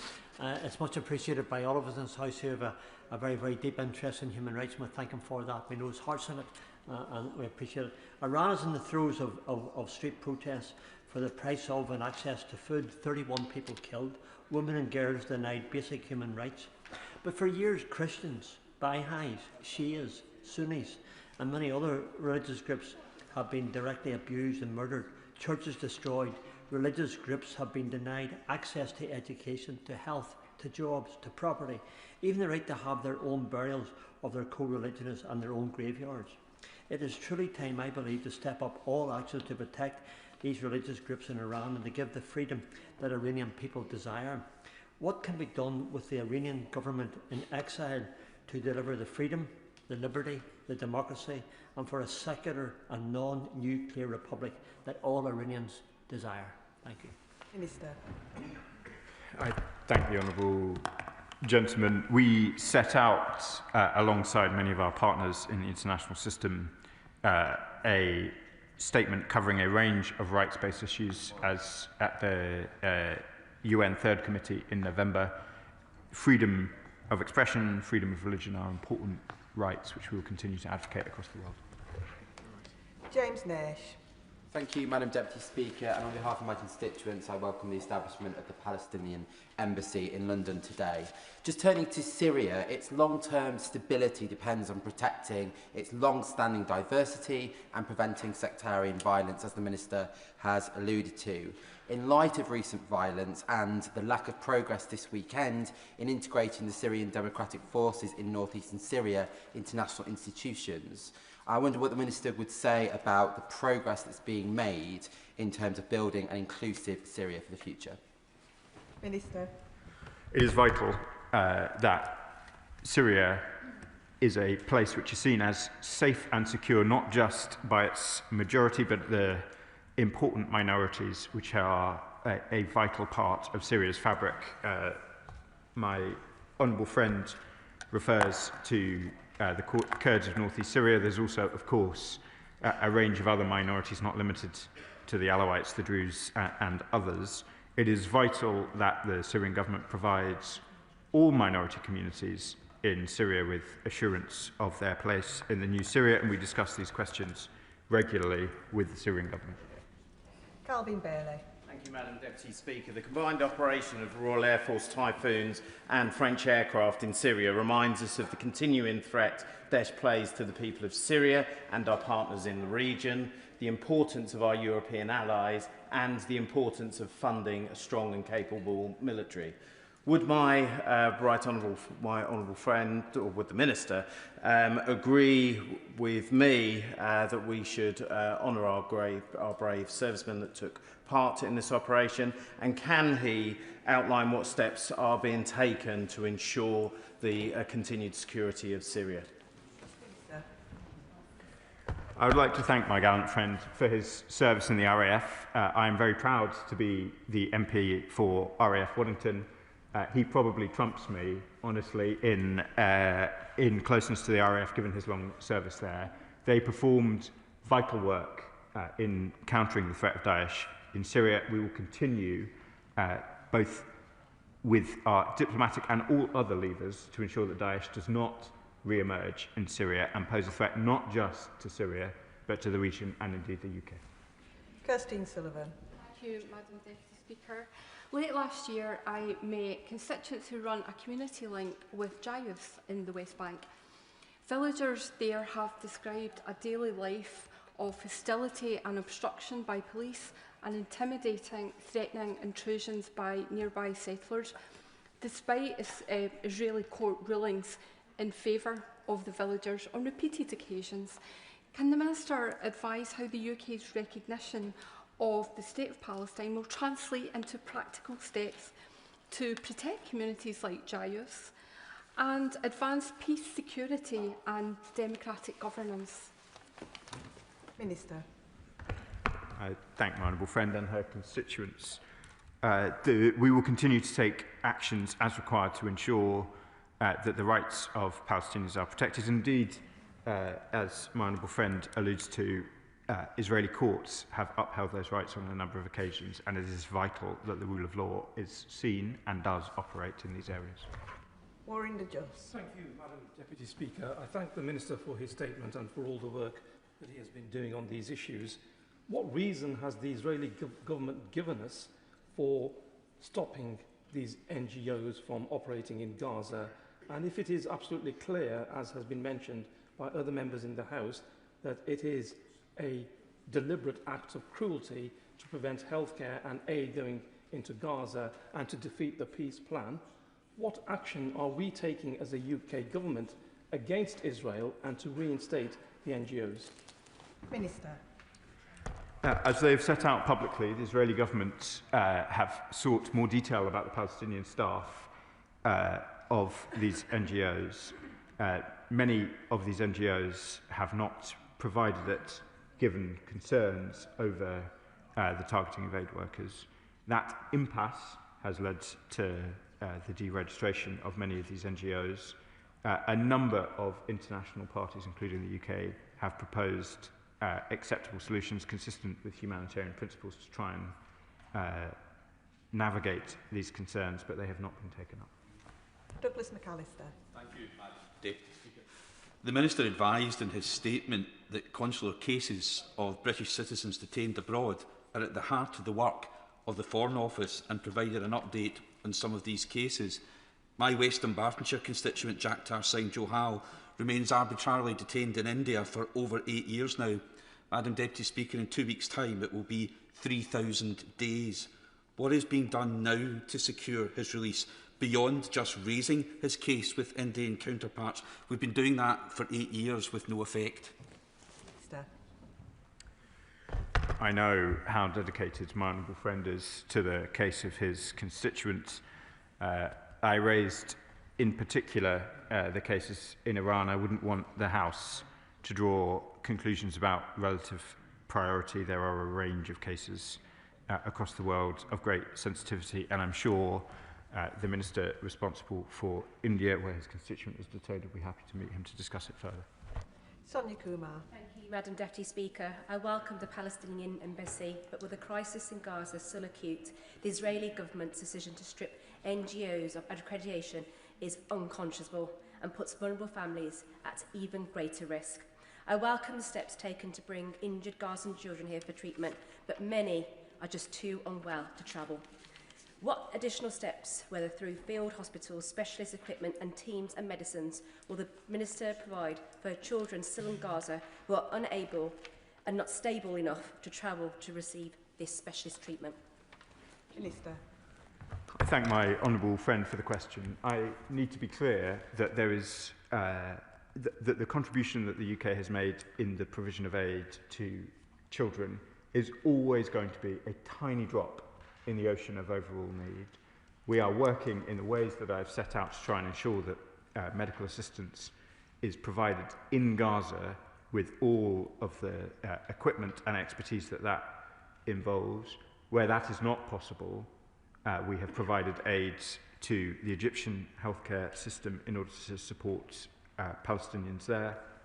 I have met some of them myself in Alois General Hospital, but where there are, as I set out to my honourable friend from Liverpool, where there are specialised cases, then we must indeed look at them, and I'll say more to the House in due course about that. And the final question, Emily Darlington. Thank you, Madam Deputy Speaker.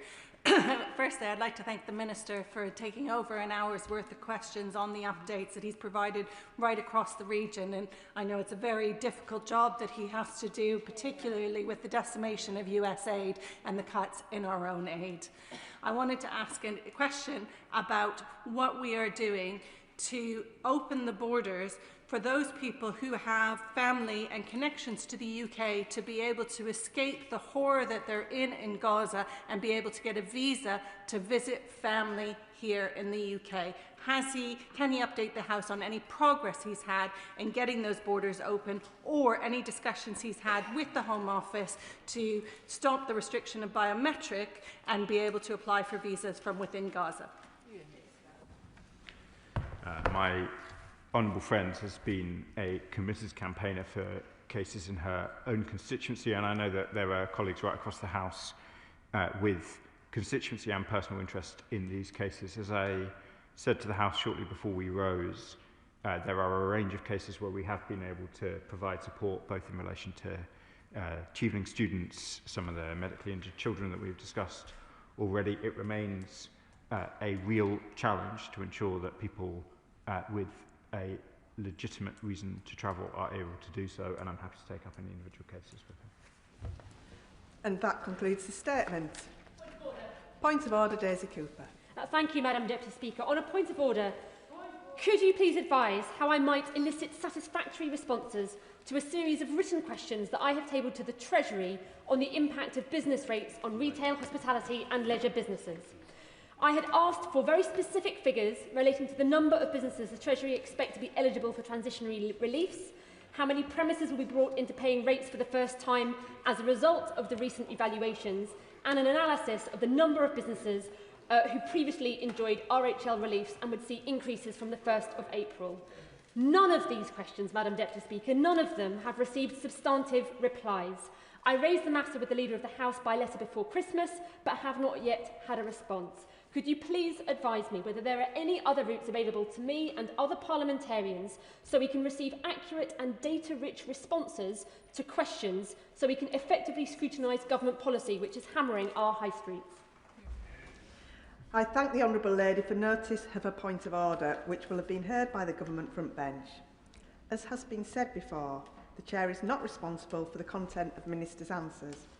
However, the Procedure Committee is conducting an inquiry into written parliamentary questions, which is accepting evidence until Friday the 16th of January, and I am sure that they will be interested in the issues that the Honourable Lady raises. Presentation of Bill. In the absence of the member, we will move on to the next item of business. We now come to motion number 2 relating to the Environmental Audit Committee. Jessica Morden. To move. The question is, as on the order paper, as many as are of that opinion say aye. Aye. Of the contrary, no. I think the ayes have it. The ayes have it. I beg to move that this House do now adjourn. The question is that this House do now adjourn. Alice MacDonald. Here. Thank you very much, Madam Deputy Speaker. I'm pleased to bring this debate forward today on government support for the rights of women and girls in Afghanistan. Because, put simply, the situation for women and girls there is catastrophic. As Human Rights Watch have said, it is the most serious women's rights crisis in the world. Since coming to power in 2021, the Taliban have launched an all-out attack on women, systematically stripping away the economic, political and social rights of millions of women and girls. Today I'll speak about what this means in practice and how the UK government can support women and girls in Afghanistan. But to start, I want to pay tribute to Afghan women themselves, who, despite everything they endure, continue to fight for their rights, both in Afghanistan and from overseas. Their hope rings true in a young woman, let's call her Naila, whose right to finish her degree was stolen by the Taliban.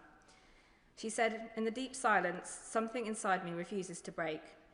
In the darkness, I've held onto my dreams like small candles in my hands, protecting the fragile flames from the wind. I write in my secret notebook, whisper my dreams to the night sky, and promise myself that one day the world will hear Afghan girls again." But I've heard from many Afghan women that they feel the world has simply forgotten them. We must be clear that we stand with them. So let us ask today, what more can we do, the government but ourselves as parliamentarians, to support women and girls in Afghanistan? Some people might ask, why have I chosen to speak about this topic? Why, with so much live conflict across the world, should we care about this issue today? Because not only is this wrong, because if we do not stand with Afghan women and girls, if the world tolerates the erasure of their rights, we are sending a message that the rights of women and girls everywhere are up for negotiation. That the world doesn't care enough, that we will turn a blind eye when half of our population are under threat. That is a message that I refuse to send, and I hope this whole House refuses to send, because if you care about women's rights anywhere, you must care about women's rights in Afghanistan. As Fawzia Koofi, an Afghan politician and former Deputy Speaker of the Afghan Parliament, said recently at the International Development Select Committee, today millions of girls in Afghanistan's hopes are stripped away from them. It is not only us, we are the frontline defenders of this. It can reach anywhere, any country. So let me turn to the situation on the ground. The dystopian fantasy played out in many films and fiction is a real-world nightmare in Afghanistan. Women's and girls' rights are being systematically erased alongside their presence from public life. No right to education post-primary school, no right to employment, no right to travel by themselves. Of course, before the Taliban took power, there were huge challenges, with Afghanistan ranked amongst the lowest countries in the world for gender equality. But there had also been hard-won gains that are being systematically undone one by one under the cruel hand of the Taliban. I'll go there. Madam Chair, first of all, can I commend the Honourable Lady for no reason or for bringing this forward. I spoke to her beforehand just to give her an idea what I was thinking about. As of late 2025, over 37,200 people have been resettled in the UK from Afghanistan through government-sponsored schemes, specialised safe and legal routes, including the ACRS and ARAP schemes. Targeted demographic is crucial for the Minister, and we must do more to ensure that these schemes focus specifically on vulnerable groups and especially women. So does the Honourable Lady agree with me and with others as well? There's more that we can do in terms of resettlement to protect women and girls by creating safe and legal pathways to ensure their safety from the Taliban. Thank you very much. Thank the Honourable Member for that important point, and he is right. Resettlement routes, and the government has set out new proposals in immigration which has a focus on safe routes, and it is important that we do stand with female human rights defenders from Afghanistan. Many of them came over here before. It wasn't easy for them. Many people worked incredibly hard here to make that the case, and I hope that we can have safer passages that are much clearer in how people can access them. I'll give way to my cousin. Very grateful to Honourable Member for giving way. She and I are members and officers of the All-Party Parliamentary Group for Afghan Women and Girls. And on the point of education and access to healthcare for women, we hosted a meeting last year with Dr Faraz, a former Minister for Health in Afghanistan, and he spoke very movingly about the case for medical care for Afghan women. But one of his key asks was more support in Afghanistan for women to be trained as midwives to improve maternal outcomes. I'm anticipating potentially some of the Minister's responses here. I know how challenging it is, but does she agree with me that this is something that we should be able to take away to discuss from a bilateral perspective? Alice MacDonald. I thank the Honourable Member for her contribution and everything that she's done as chair of the APPG, but also for a long time advocating for Afghan women and girls. I totally agree, and I'll come on to healthcare a bit later on my speech. But just to return to education, Afghanistan is the only country in the world that bans girls from attending school beyond the primary level, depriving 1.5 million girls of secondary education. Girls stripped of their right to learn and their hopes and dreams for the future. Secondly, employment. The Taliban have incrementally removed women from professional roles. Instead, they are confined to their home. Over the last 3 months, we've heard that the Afghan Ministry of Defence and the Afghan Army have reportedly prevented women employees from entering the UN compound and its premises across the country, forcing them to work from home, further isolating women and impacting on the effective delivery of aid. My honourable friend, sorry, first day back. I thank my honourable friend for giving way. Milton Keynes is proud to host 4 hotels full of Afghan evacuees. I had the pleasure of meeting many women who had completed their education, had become professionals, had finished university, had become